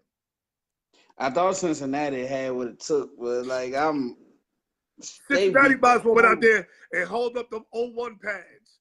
That's what they might as well have done. All right, here's what I say about Cincinnati that I think kind of goes along with some of these other players that's like that. Burfict, right? Burfict they had a great. They ran Burfict out that goddamn game. Listen, they had a perfect chemistry before Burfict came back. He comes back. He doesn't want to play football. He wants to maim people again still. Like, it's just, that's a distraction when you're a good football team. Cory Booker just asked a great question. Which offense is more impressive, Kansas City or LA? I mean, all right, Kansas City to me is more impressive, but the Rams, like they do it in different ways to me. Like that Rams offense ain't half as talented as that Kansas City offense. You say, listen, listen. Craig got me stressed too, but who is Tyreek Hill on the Rams? Give me a Tyreek Hill on the Rams. What guy? I mean, it's supposed to be Brandon Cook, but Brandon Cook can't hold Tyreek Hill's jockstrap. No, he can't. We'll give them Gurley. We'll give them Gurley. Okay. Who is Travis Kelce on the Rams? They don't have one because they use Higbee. They use Higbee. They use Everett. They're not well known. His name ain't Kelce. I don't give a god. If his name ain't Gronk, he ain't Kelce. I don't give a goddamn who it is. Tell me. You can tell me whoever. Who is Patrick Mahomes? You said that. Who is Patrick Mahomes on the Rams? Well, listen, Goff is a baller. Oh, no. Goff is a product of his coach. Okay, well, he could be one, and I'm going to say Mahomes is too because you don't know him yet. Who don't know Mahomes? Listen, I've seen enough. The boy's John Elway. But he could be a product of his coach. Enough. I'm not going to keep denying. Listen. I told you the boy looked like he was in gym class, and he was the biggest, best player in the gym class. Hey Craig, why you got your boy in here like he in a sunken place, man? Like I'm not gonna put up with this today. He's like you got him under spell right now. You talking, Craig? Snap out of it. Nobody ain't better than Mahomes. Nope, not on no level. Okay. Wow. Next, Detroit at Miami. Detroit goes into Miami and gets a W. Man, like this is what I was telling you last week. I was like, Detroit just goes in and punch people in the mouth. Like they not good, but they don't care that they're not good. Like they just play their game. They just, you know what I'm saying? Like they just got good people at good positions. So you don't think Tannehill not playing does have anything to do with that? Nah, because they beat us without Tannehill. So they'd have beat. So if Tannehill played, they still would have won? Detroit? Yeah. Yeah, they would have probably won by more. Oh, okay. Like Detroit, like man, these guys, like they found a running game. Like, I mean, they got receivers that they play pitch and catch with. Like, they just go up and get the ball. You throw it in awkward positions, and they just got that timing thing down pat. Like, Okay. I don't know, man. These guys, man, we got to see them in 3 weeks. Yeah, and We on got to wake Thanksgiving, up. right? That's Thanksgiving. Yeah, and on, yep, and two times in 3 weeks. Yeah. So Okay. Yeah. we got to fix this ship. Jets next week, man. Bills the week after. We got to get them 2 wins and like right this ship. Stop talking slick. Stop talking slick. Again, you think you slick. You slick to What? them. You slick to them. What? You're not slick to me. Stop talking What, slick. man? What, man? I'm just saying, man. You was Mahomes me to death today. New Orleans goes into Baltimore. Drew Brees goes into Baltimore against that defense and handles his business. Drew Brees might win the MVP. Now, your boy James Beans and Greens was at halftime talking about, oh, the Ravens defense is the best defense in NFL history. The best defensive organization in NFL history. Wow. T. Keema's brother They very said, underrated, nigga, Corey. shut up, because you just hexed us. And that's when they lost the game, right? You're right. There. That's a great James analogy. Beans and Greens. Where has he been? Oh, he quiet right now. Go ring Quiet. him up. When we done, go to IC and tag him. See where he at. I'm gonna tag him and see what he been about, man. Ask him why he was talking shit at halftime. He puts the best defensive organization ever in NFL history. Wow. That's what he put. That's No okay. monsters in the Midway. No Mean Joe Green and the Pittsburgh Steelers. No, none of that. The Ravens. Yeah. He drunk his Kool-Aid. I mean, listen, they got hot and they started throwing passes. Listen, they was running. They did everything that you needed to do against the Ravens. You can't play Drew Brees and count his ass out at halftime. Right. Not Drew Brees. Right. They were showing how he, out of the 39-year-old, he's the one that's still effective. Drew Brees. I saw a pass that he threw that it was kind of a route and that Trubisky had to throw, and he threw that shit on the money, like right where it's supposed to have been. The guy just ran right under it. Oh no, it was like a rub. It was like a rub route, like one of those rub, like those. Yeah. He's a real deal. Yeah, like he gonna win MVP. Great quarterback, man. Great quarterback. I'm proud to be a fantasy owner of Drew Brees. You're damn right. He's on all 4 of my teams. Yeah, and I got Trubisky sitting on the bench, that's scoring a like wasted spot. But anyway, 35 points. Dallas at Washington. Now let me go on my bag, please. Let me go on my bag. Go ahead. Because I got to talk about the trade again. To all you silly Dallas Cowboy fans who don't know shit about football, who don't know shit about organizations. Okay? Again, here is why the Cooper trade is a great trade. Hey, the boy's 24 years old. Number one. That's the number one thing. The boy's 24 years old with 3 years of NFL experience. Right. B, what do the Cowboys need? Receiver. Wide receiver. Yeah. So if they went in the draft, they was taking that first pick, and they was going to get a wide receiver with that first pick. But they wasn't getting the wide receiver in the draft with the ability of Cooper. Right. So the Cowboys already made their first round pick by trading that pick. That's a great move. Yeah, for y'all, y'all needed that. That's a great y'all move. needed that. Does the boy have the dropsies? Yes. But I think he has the dropsies because he needs to change the scenery. And not only that, you just give this guy, now y'all got a real wide receiver core now, because you got Gallup coming along. You have these guys that's number 2s that now could benefit from having. Terrence Williams out of here. Hearns is out of here. Because next year they got to pay him $13 million. Yeah, but we just talking about this year. Like, you got these guys that now can play efficiently because they ain't got to have that weight on their shoulder now. Yeah, that's true. So, and I think Cooper is one of those receivers. He plays good He plays better when the QB scramble. He's like an excellent scramble drill wide receiver. Like because he's a router. He'll route you to death. So I think y'all win, man. Y'all win. Y'all win. Corey, of course Patrick Peterson wants to get traded to New Orleans. He's an LSU guy.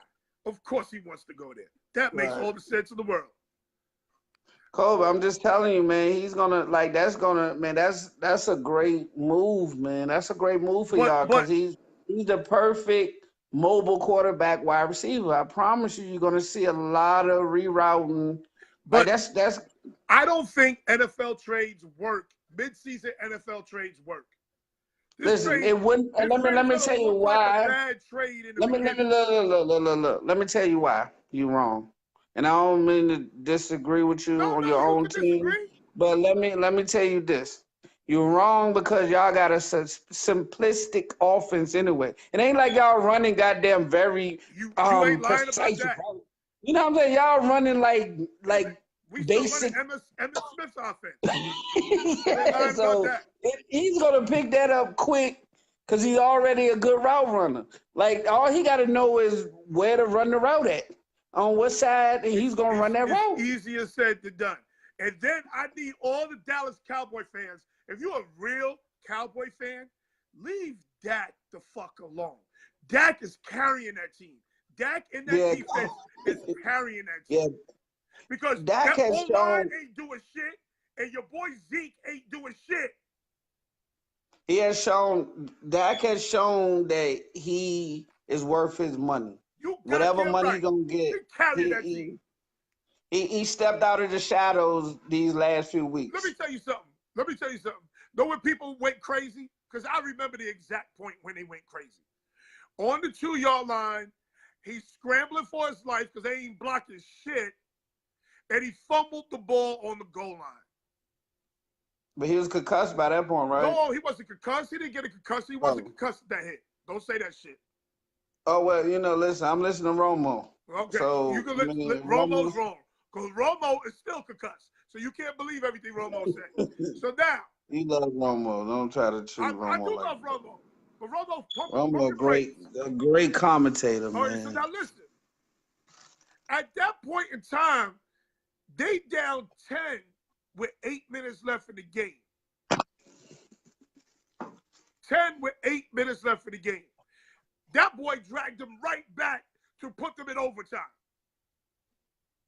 He dragged them right back with no receivers, no Zeke. O-line is a sieve.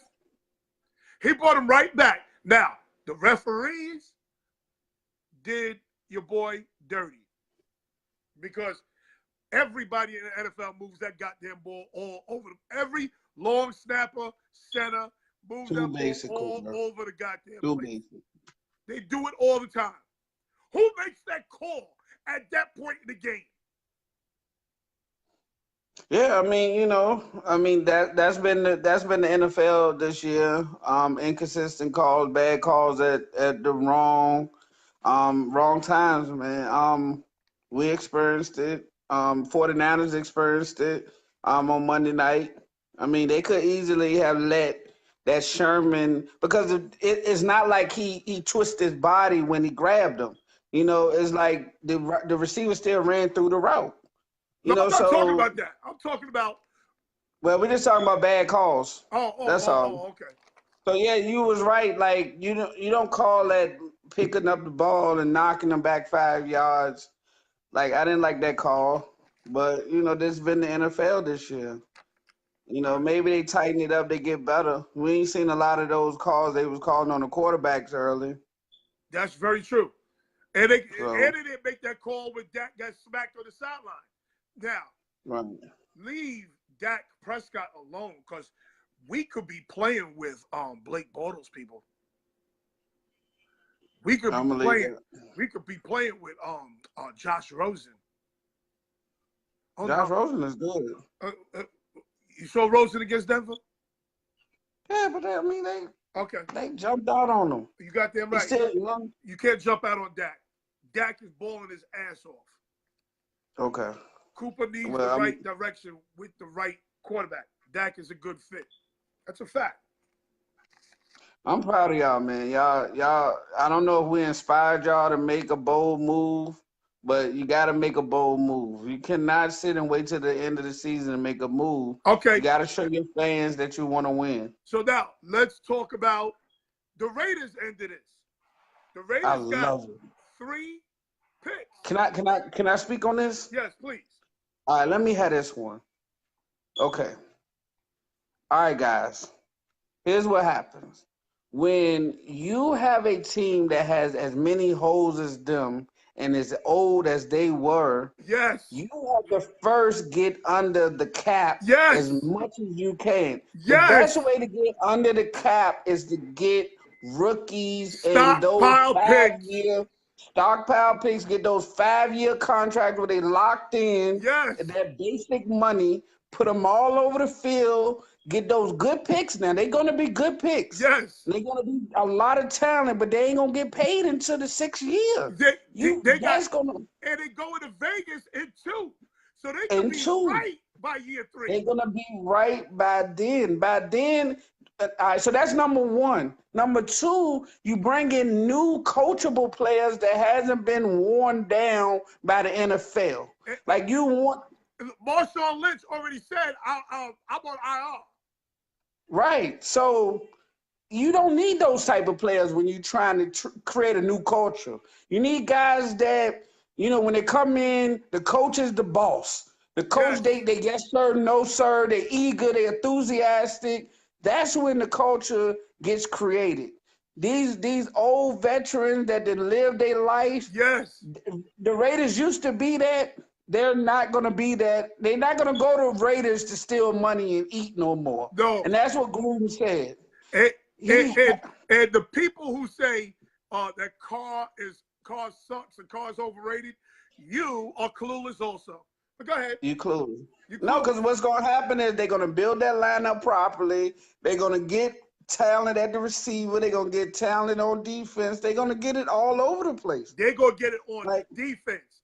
Do you see what's coming out of college this year? Yeah, Nick Bosa is going to be in with the Oakland Raiders. Listen, and he's going to fit them perfectly. They're gonna get a chance to get 2 to 3 premier rushers or defenders or whatever. Yeah, and I'm okay with that. Like then you got 2nd round picks, then you got number 1s next year. You got 2 number 1s next year. I like what the Raiders are doing. You gotta do that. You gotta do that. Isaac, what's his name? Isaac. What's Isaac? Yeah, Isaac Newton. I mean Knight. Isaac, whatever his name is. He has no clue. He has no clue as a Raider fan. He's just distraught. And he can't even see the forest through the trees. But that's like it's a culture.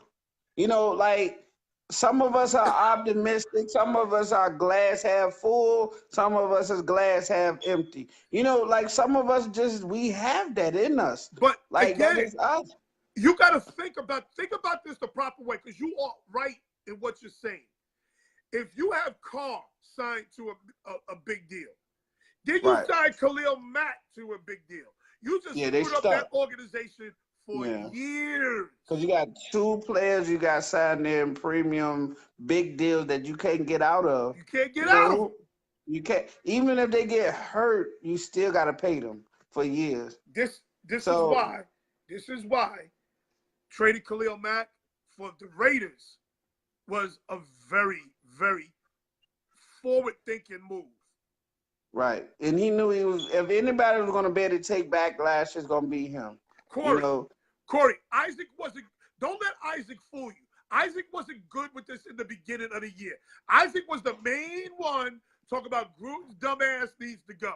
He was the main one. He's cool. Right. He's cool with the rebuild now. Now he's cool with the rebuild. Because it makes sense now. In the beginning. Man, listen. It was last week. If y'all pull up the tape, I said Cooper's getting traded. Yeah. What should the Steelers do with Bell? The Steelers. He's gone. If the Steelers were smart, they trade him. You got to trade him. They would trade him. You have to. Because this is what he's going to do. I'm telling you what he's going to do. Yes. He gonna play 1 game, 2 games, fake injury. And stop. Yeah. It's fake injury, especially if they not in the playoff hunt.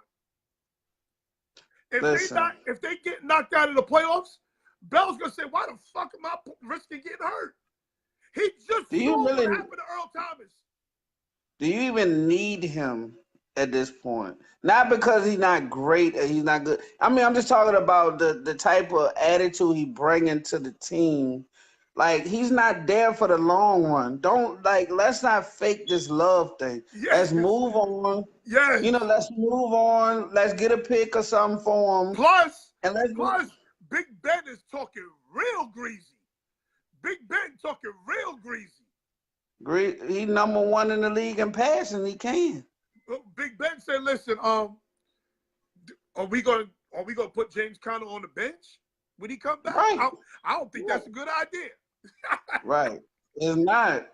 It's not. It's not. But it's really here's not. the problem. They should have traded his ass weeks ago. They would have got more for him. Right. The closer it gets to week 10, the less they're gonna get for him. But you know what the problem was this. The problem was this. Connor had flashes, but he didn't just. Connor's been balling out, dude. I know he's my starter. Trust me, I know. But he had flashes. But I'm talking about these last few weeks. I mean, he has clanked like that's his job. Like he got them legs up under him now. You know what I'm saying? It's like, okay, he got that second win. He got them legs up under him. He know how to run within that line. He got it down packed. So now they're like, okay. Brian Tutzel says the Steelers need to ask Philly. No. Here's the problem. You ain't going to trade Chicago. You're not going to trade him to a contender. Send him to Chicago. We'll send him. Again, they're not going to trade him to a contender. They're going to trade him to a team like the Jets, like the Buffalo Bills. So he's out their hair because they still think they could get in the playoffs. They don't want to compete against him. I mean, but we're in the NFC, so you can send it to us. So you think that the Pittsburgh Steelers would trade him to the Bears with Jordan Howard and No, we're gonna send them Jordan Howard because they treat Jordan Howard so wrong. So I want my boy to get on a team where he can get some courage like he's supposed to, and they stop giving they using him as the fake running back. And they using Coheen as like he the real running back. Coheen. It's Cohen. Boy, Cohen, man. Listen. Cohen is getting on my nerves. He's stealing my boy's courage. And he messing up my fantasy stats. Cohen's on 2 of my teams. I love it. Nah, it's all good. It's all about the team. But Philly now, is not the best. definitely. Philly's the best fit for Philly. Philly's the best fit for Philly. That's not the best fit for Pittsburgh. Pittsburgh still has playoff aspirations. They don't want to have to. Let's say something freaky happens. Pittsburgh goes to the Super Bowl. Philly goes to the Super Bowl. So you want to have Le'Veon Bell competing against you? Oh, hell no. No. They're going to trade to a team that's in the AFC that's not doing well or doesn't have a chance of making the playoffs. Those teams are the Buffalo Bills. I got a surprise team for you. And you probably laugh at me. Send them to the Colts. I'm not laughing at Send them to the Colts. I'm not laughing at that. Man, Le'Veon and Luck, man. I'm not laughing about that. But here's the deal. He's going to play on this year's contract. So wherever he goes, also is going to make a deal, a handshake deal. Listen, we're going to take care of you when the season's over. Yeah, and I think Andy got the money because they're not paying nobody but Luck. Like, who else they paying? Okay, but you know who else got the money? The Jets. No. I know you want him to come to the Jets but I think they got Crowell and they like him. They'll get rid of Crowell ass in a heartbeat, please. When that motherfucker likes to fumble the ball, get rid of his ass. He playing well. He's not that boy. He's not Bell. Mac is fine there. Mac is a Band-Aid. Mac is a Band-Aid until a better back comes. Fam, he should definitely get, like, listen, my boy Howard is a back that is traditional. He has vision. He gets warmer. He gets better in the fourth quarter when everybody else is tired. You have to give him his 20 carries. I don't see why they don't give him the ball, because he's gonna wear the defense down. Like, I mean, it's so frustrating. Like, I mean, this offense is predicated on the fact that if you can run the ball, you can get the play action going, you can get these misdirections, all these other shit going through the passing game. All we doing is just coming out and passing and running Jets, outside perimeter plays. That's it. And New England, what they did was he's not that type of back. He's not that type of back. What New England did was they crowded the middle when Howard was in, and they stopped the outside when Cohen was in. Like, so it's like you know why they could do that? Because you're predictable. You see what I'm saying? But that's you're what predictable. You say? They the greatest show on grass. Is that what you said? They are, because we still putting up points, but they just predictable by not running Howard. Howard could catch now. But anyways, we talking about the Raiders, and I think that Gruden has done a magnificent job of. I think Gruden's doing a good job. He's been the best tanker in the NFL in the last 10 years. Because if you're gonna tank, you can tank this way. Yeah. You know. Yeah. This the best Rams way to tank. At San Francisco. Man, that wasn't even a game, man. I looked up, it was like 85-2. I was like, what happened? Like, man, I just went to use the bathroom. Like everybody was scoring. I was like, so much for that fight they had against Monday night. Maybe that just took all of it out of them. But you know, like that Rams team, man, Gurley, I mean, them guys is just greased up and ready. Like, I just want to see them in a good matchup against a really good team, really good defense, and just see who they are. I need to see who they are, you know. I need to see who they are. If what Corey says comes to fruition, Patrick, what's the name? Mm-hmm. Gets Peterson. traded to the Saints. Mm-hmm. Saints, then that's gonna be big. Saints and the Rams. Yeah. In the championship game. You better pray the that Saints will beat them. You better pray that he doesn't go to New Orleans. They better pray. Like, now you got Lattimore and him. Lattimore's been getting better, but he's been stinking up the joint for most of the season. But he's got no. He has, but just imagine him as a number 2 corner and Peterson as the number 1. That's different. That's different. That's a lot different. You know. Different. That's a lot different. Listen. I'm gonna say it right here. If the Bears got any money left, let's go get Peterson. We got it. We don't pay no damn better. Yeah. We paying the owner and the team president. That's all we pay. And you paid your quarterback. We ain't paid quarterback yet. You paid what's the name? He on his rookie deal. He got 3 years left on his rookie deal. Okay. Tonight, all right. The Big Blue Dopes are in Atlanta. And already Odella out there acting a fool. Okay? The owner came down and said, listen. Chill out. Shut your mouth. Yeah, I gave you this bag. Shut your mouth. He don't know how to, man. He's a young fool, man. He you know what's going to teach him?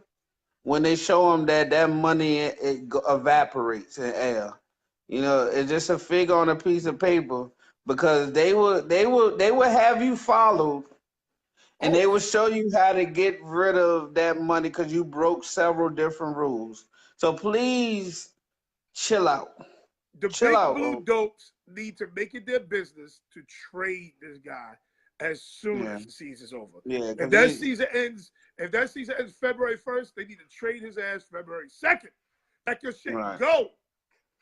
I'm so excited about this game because I just want to see Barkley underneath the lights and see how he do. Barkley's gonna go from damn near 200 yards, I hope so, man. and the I Giants just still gonna man, lose by 3 touchdowns. right, because they're just that inefficient. They And still I gonna lose mean, by I three just think touchdowns because they you got know no what I answers for saw. Ridley, Julio. They got no answers for them. They got no answers for Matty Ice. They got no answers for them.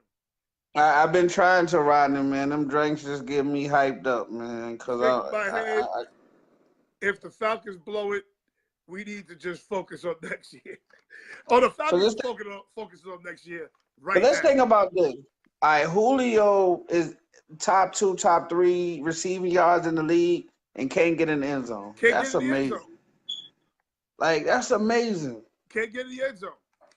I have never seen this before. It's crazy. But hey, look, I want to say that. Is this okay? You let's don't because I gotta get your views on this. Rondo spits on CP3. You know, I was looking at that game and I fell asleep on it, right? And then when I woke up, you know how you hear all this commotion. Yeah, that's I'm like, what is going on? That's yeah, like I'm like, what is going on? Like you. And then I heard like, a bunch of whistles. Wee. Yeah. I woke up and I thought I was dreaming. Yeah, because you know, like, and I'm just you know I'm this type of storyteller. I saw Lonzo balling, shooting threes. You know, it looked like he's fitting in. First 2 threes were air balls. But go ahead. All right, but he came back and made the next 2. And we're gonna talk Wednesday about LiAngelo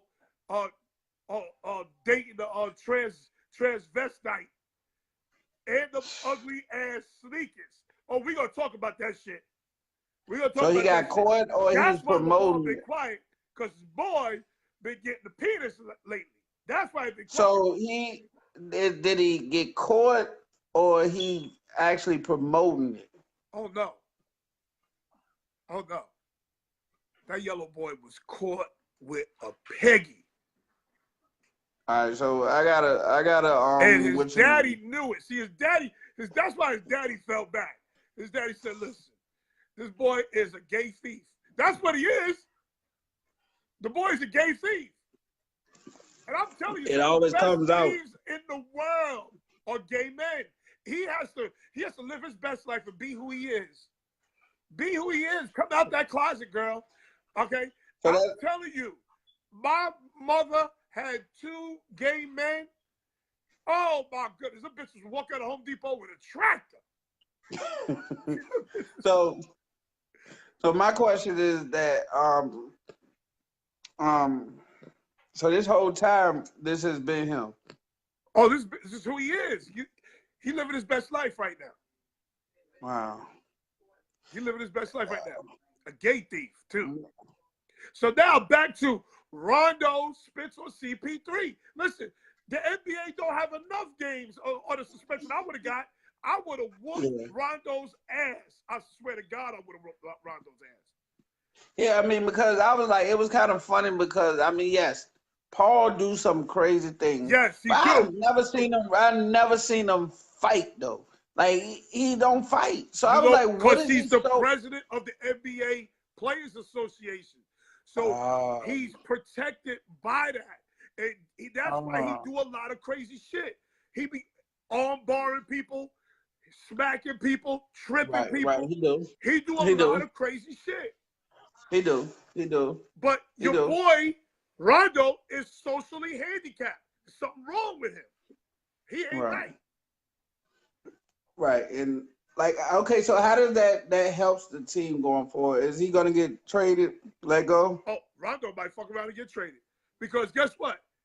At the end of the day, CP3 is LeBron's boy. Yeah, that was dope. Right. So they play each other all year this year. So he got to tell Rondo, listen, that's my man. Don't do that shit. Now, Rondo is also the type of nigga to say, yo, fuck you, LeBron. I'll spit that nigga's face again. And that's what he gonna do again. And he gonna do it again. Because that's the type of nigga he is. They don't like each other. They don't like each other. People don't know that they hate each other. Yeah, they can't stand each other. Yeah. Because he told him he got rings and you don't. Yeah. Yeah. And I Someone mean, somewhere made some deals to get those suspensions so low. Dwight, I would say, yes, you're right. But no. Adam Silver is a player-friendly commissioner.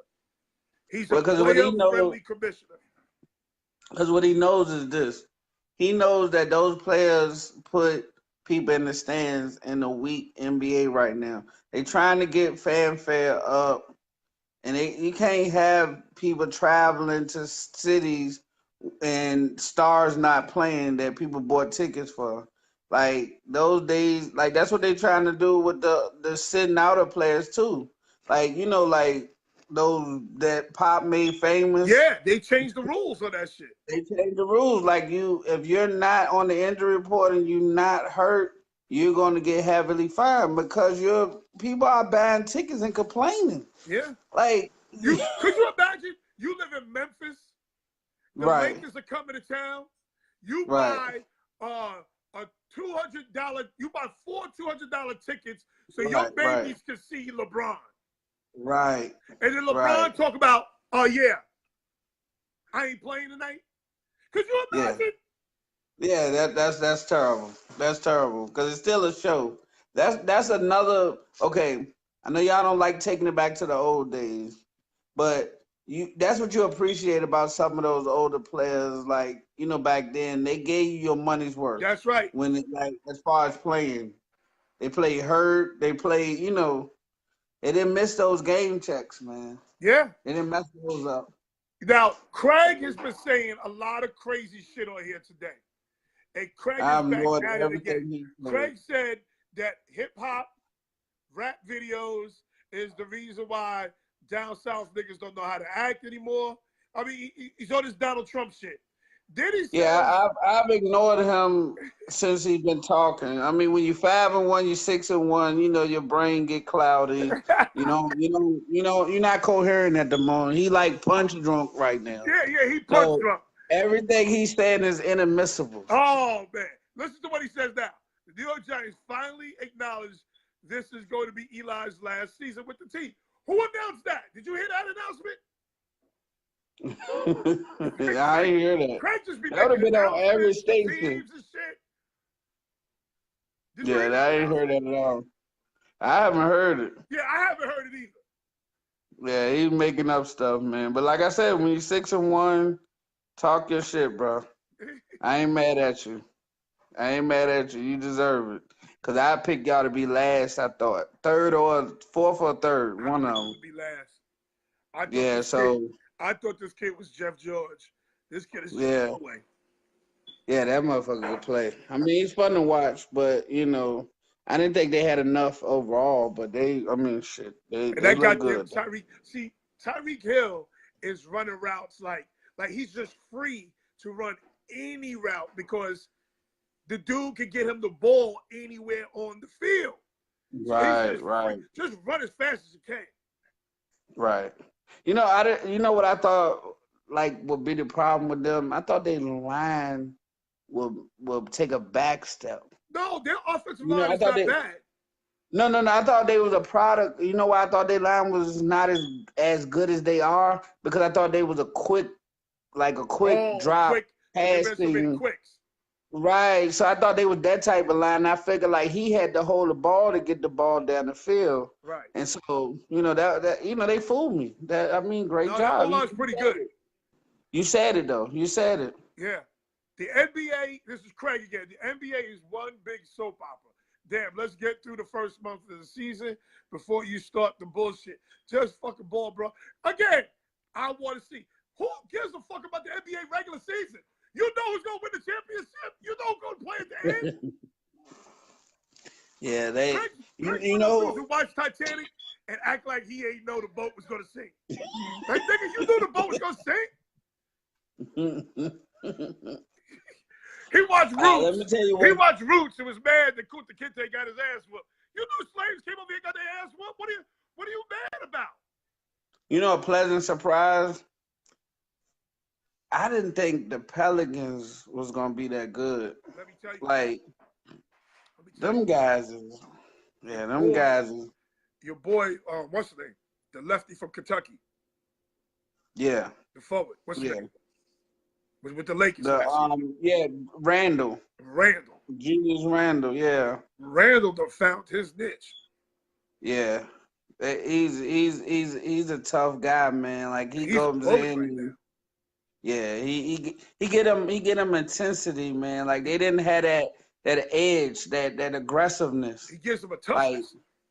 a toughness. There you go. That's what it's called. Like I was like, I just happened to happen. My asked my friend who's a diehard, Lakers. I was like, I know Randall up there, goddamn mad that he asked to be traded in the same day they bought in That's LeBron. yeah, okay. But listen, you could have him and LeBron on the same team. But the other one is Mirotic. Yeah, Ray Mirotic Lonzo from put us. that up. Yeah, Mirotic. But let's call a spade now. The Brow is a bad motherfucker, boy. yeah, yeah. That bitch 7 feet, and he plays behind the arc. He could post you up. He could take you off the dribble. If that bitch stay healthy, he's gonna be big problems. Listen, let me ask you a Yeah, question. cool. I'm a diehard Knicks fan. Would you trade KP6? I've asked this before. Would you trade KP6 for what's name? And he's only 24 years old. Cool. For the Brow, yeah, in a heartbeat. Because he'll get y'all defense. Oh, he's good defensively too. Yeah, he'll get y'all defense to go along with the offense. See, like y'all, if y'all can get some defense, y'all be straight. Y'all ain't got defense. Kobe Archer said ATL got some bad chicks in the stands. Let me tell you something about Atlanta. They packed the house that night. Let me tell you something about Atlanta, Kobe. Be careful about Atlanta. It's like women are 3-1 down there. Plus, there's mad booty bandits. Be careful down there. Yeah. You gotta get like birth certificates. You gotta get like doctors to go in and get root canal, teeth cavity, and get all that checked out first. And check receipts on how many times. Get the last 4 months of receipts to see how many pads they brought in the last 4 months.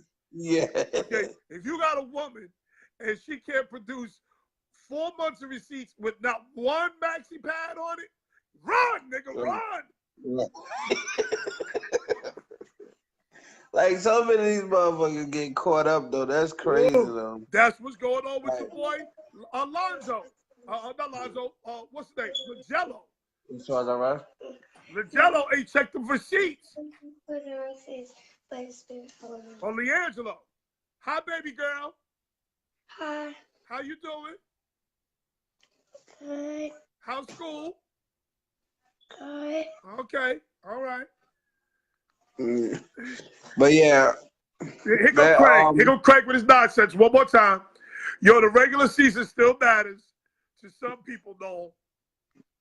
Well, it's fun. It's fun to watch when you get to see newcomers. Like, all right, I'll be first to say I'll be first to say I didn't think Trae Young was gonna be NBA material.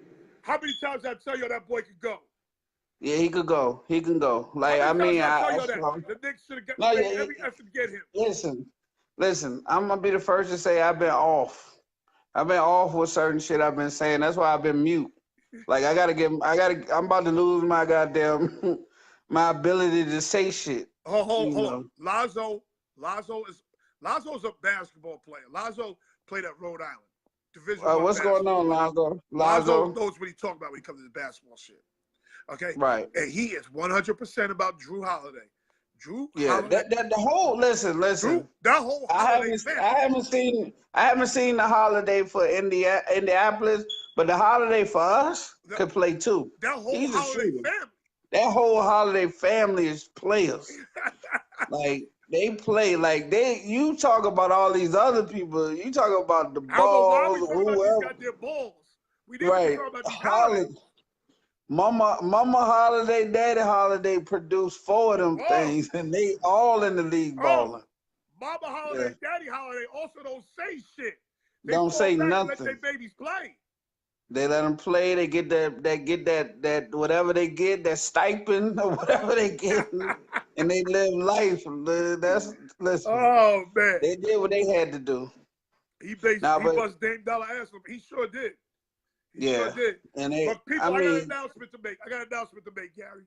okay, I'm going to be on an internet TV show on wow, Halloween called okay, Rudy's Room, and it's also okay, on Facebook.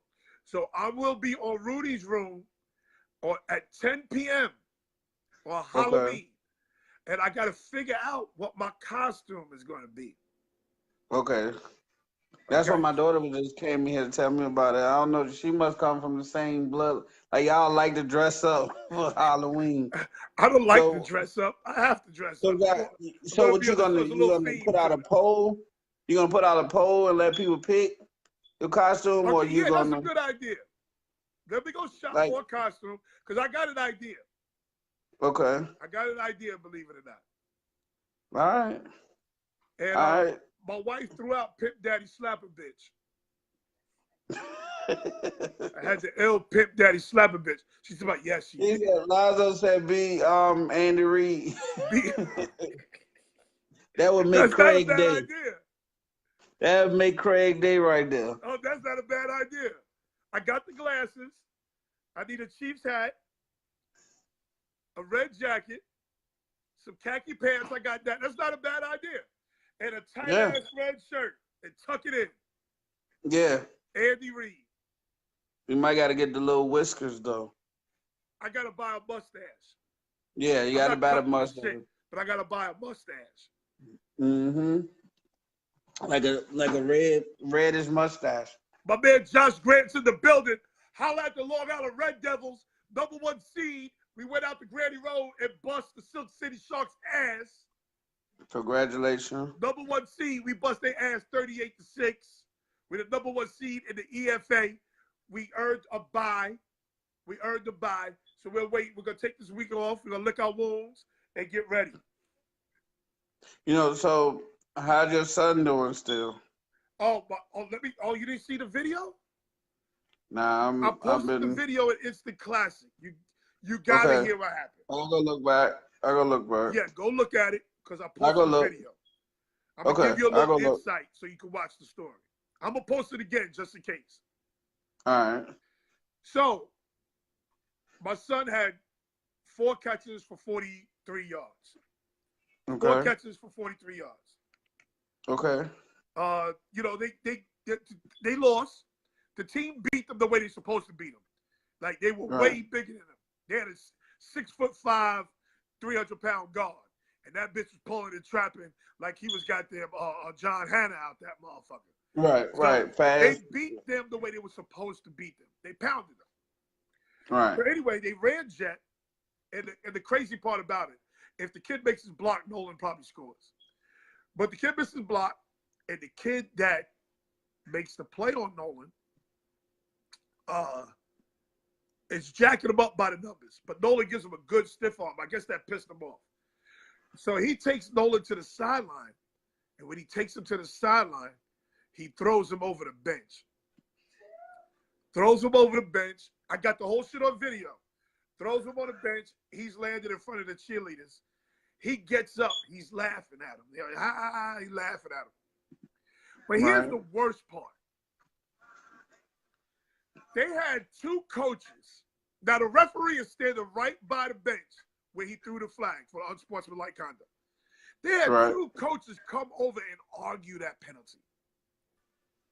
Here's my son thrown over the goddamn bleachers, which is about 6-7 yards off the goddamn sideline.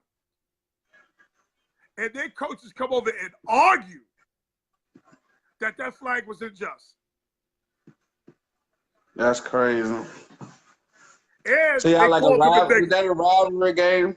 Huh? Was that a rivalry game? No, it was their homecoming. Okay. I would call it a rivalry game. It was their homecoming. But early in the game, he also said that one kid. Now, I'm all about shit talking. I'm all about that. But it's got to be done the right way. So one kid comes over to my son and says, "Yo, 8-4, you ain't getting off today. Not today. Da da da da this, da da da da." That's cool. No problem with that. My son said, he said to him, "I'm not listening to you, bro. I'm not talking to you, bro." Another kid comes in and says, "Shut up, nigga." White kid. White kid. How did he respond? He said he just walked away. He's a captain. He's the best receiver. He's the best receiver in Long Island. I tell him, I said, listen, because of who you are, you're going to get that type of energy. You just got to know how to deal with it. If you they want to see you act up. If you was, they want to get you riled up to get you out there. Yeah. If you was a bum, they wouldn't say shit to you. Yeah, get you some bad footage on tape. Get something that they can speak on. Yeah. Right now, he clean. He ain't got nothing they can dig up. Yep. And it's sad. Let me tell you this one more story. It's sad because, real mature. Because we don't have to do like we don't as people. We don't have to live like this. We don't have to talk like that to each other. And I'm the one. I'm the main. I'll do some reckless talking in a heartbeat. In a heartbeat. But I need the reckless talking provoked. Right. You know, so I go into Marshalls. I'm looking for a hat. I go into Marshalls, and you know how you know when you're being followed? Mm-hmm. You know how you know you're being followed? Okay, so this white dude is following me around Marshalls. He's security, undercover security guard. He's following me around Marshalls. He go and touching on outfits. He ain't looking at no prices, just touching on the outfit. So I said, oh, this motherfucker want to follow me. Now, I'm 47 years old. I'm fucking out of shape. Like, I got grays. I'm a grown-ass man. I'm not going to be running out of Marshalls with a fucking hat. You understand what I'm saying? Meanwhile, there's this heroin addict over here. She's sifting through shit. You understand what I'm saying? So I'm going to take this motherfucker on a tour of Marshalls. And that's just what I did. Oh, I took him on a tour of Marshalls. And let me tell you something, Gary. I fucked Marshalls up. I was dropping hats. I took a lamp. And put it in the shoe section. I sure did. I took a lamp. Oh, look at the lamp. Look at the price of the lamp. I put that bitch right next to some boots.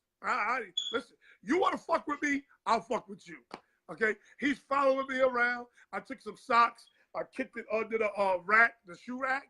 You know, there's a little space under the shoe rack. I kicked some socks under there. Like, you want to fuck with me? I'll fuck with you. Yeah, that's you following me around. I'm a grown ass man. Okay, I'm the least likely to steal something. I'm least likely to steal something out of Marshalls.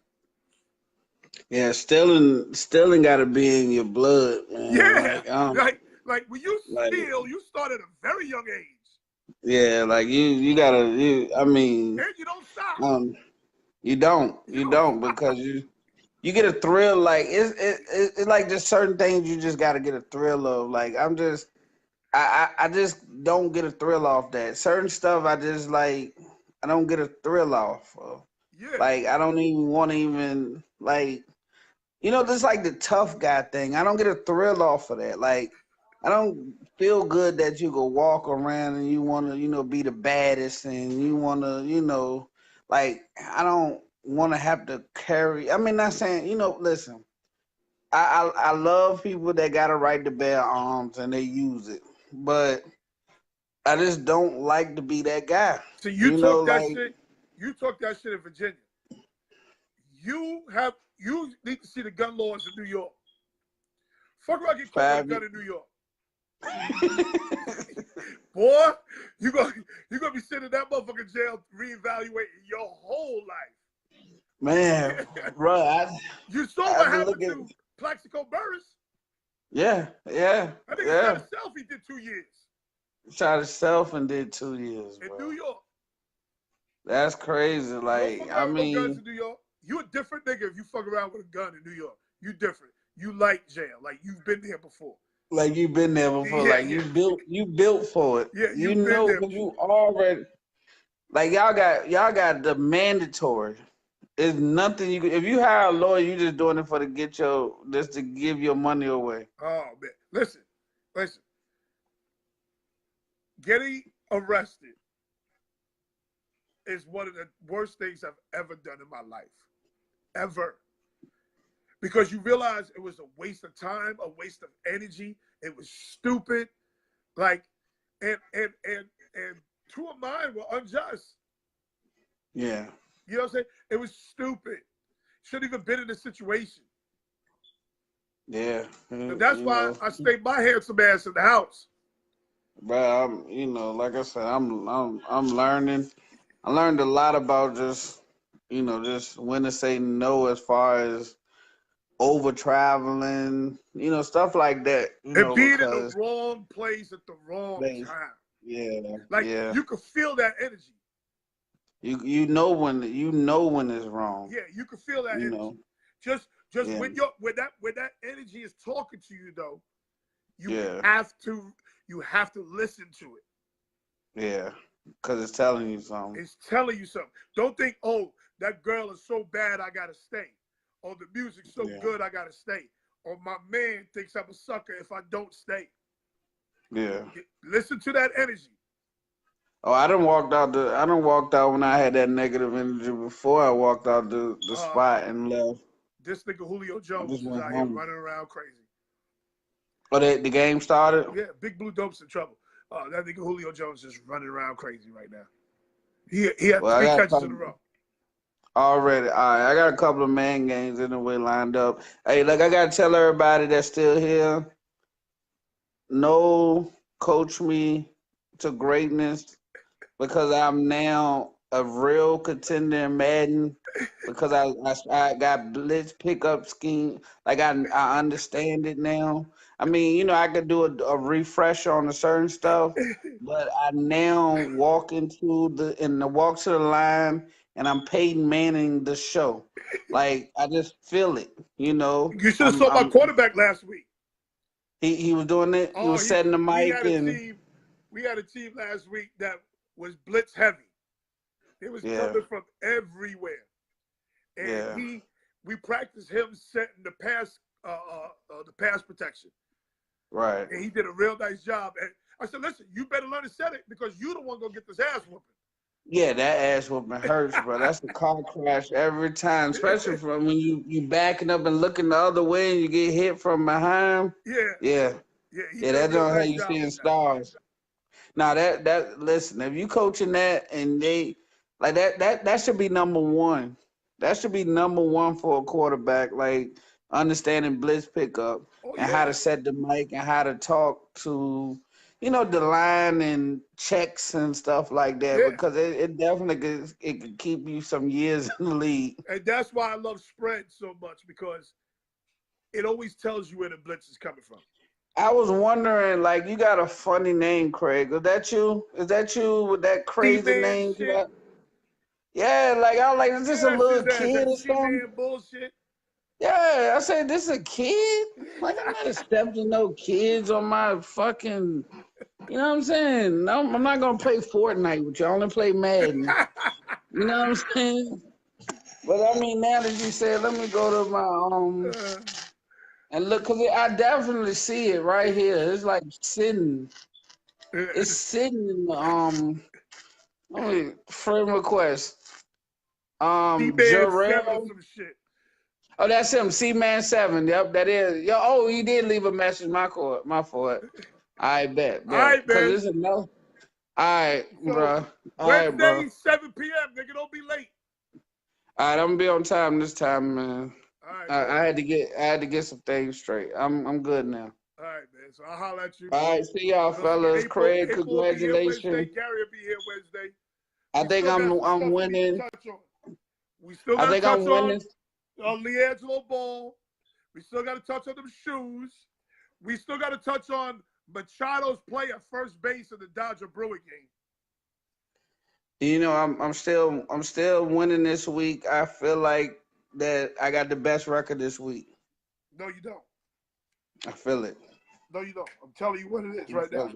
Me and April went 9-4. And I think you went 8-7. 8-5. Yeah, I think I'm being railroaded. I don't think I picked the Jets. I don't think I picked the Jets. I need to go back to the tape. I picked Minnesota. I picked Minnesota. I think I'm being railroaded, but we're gonna see. We're gonna go back to the tape. Because me and you even argued about that. Here we go. We're gonna go back to the tape. 9-4.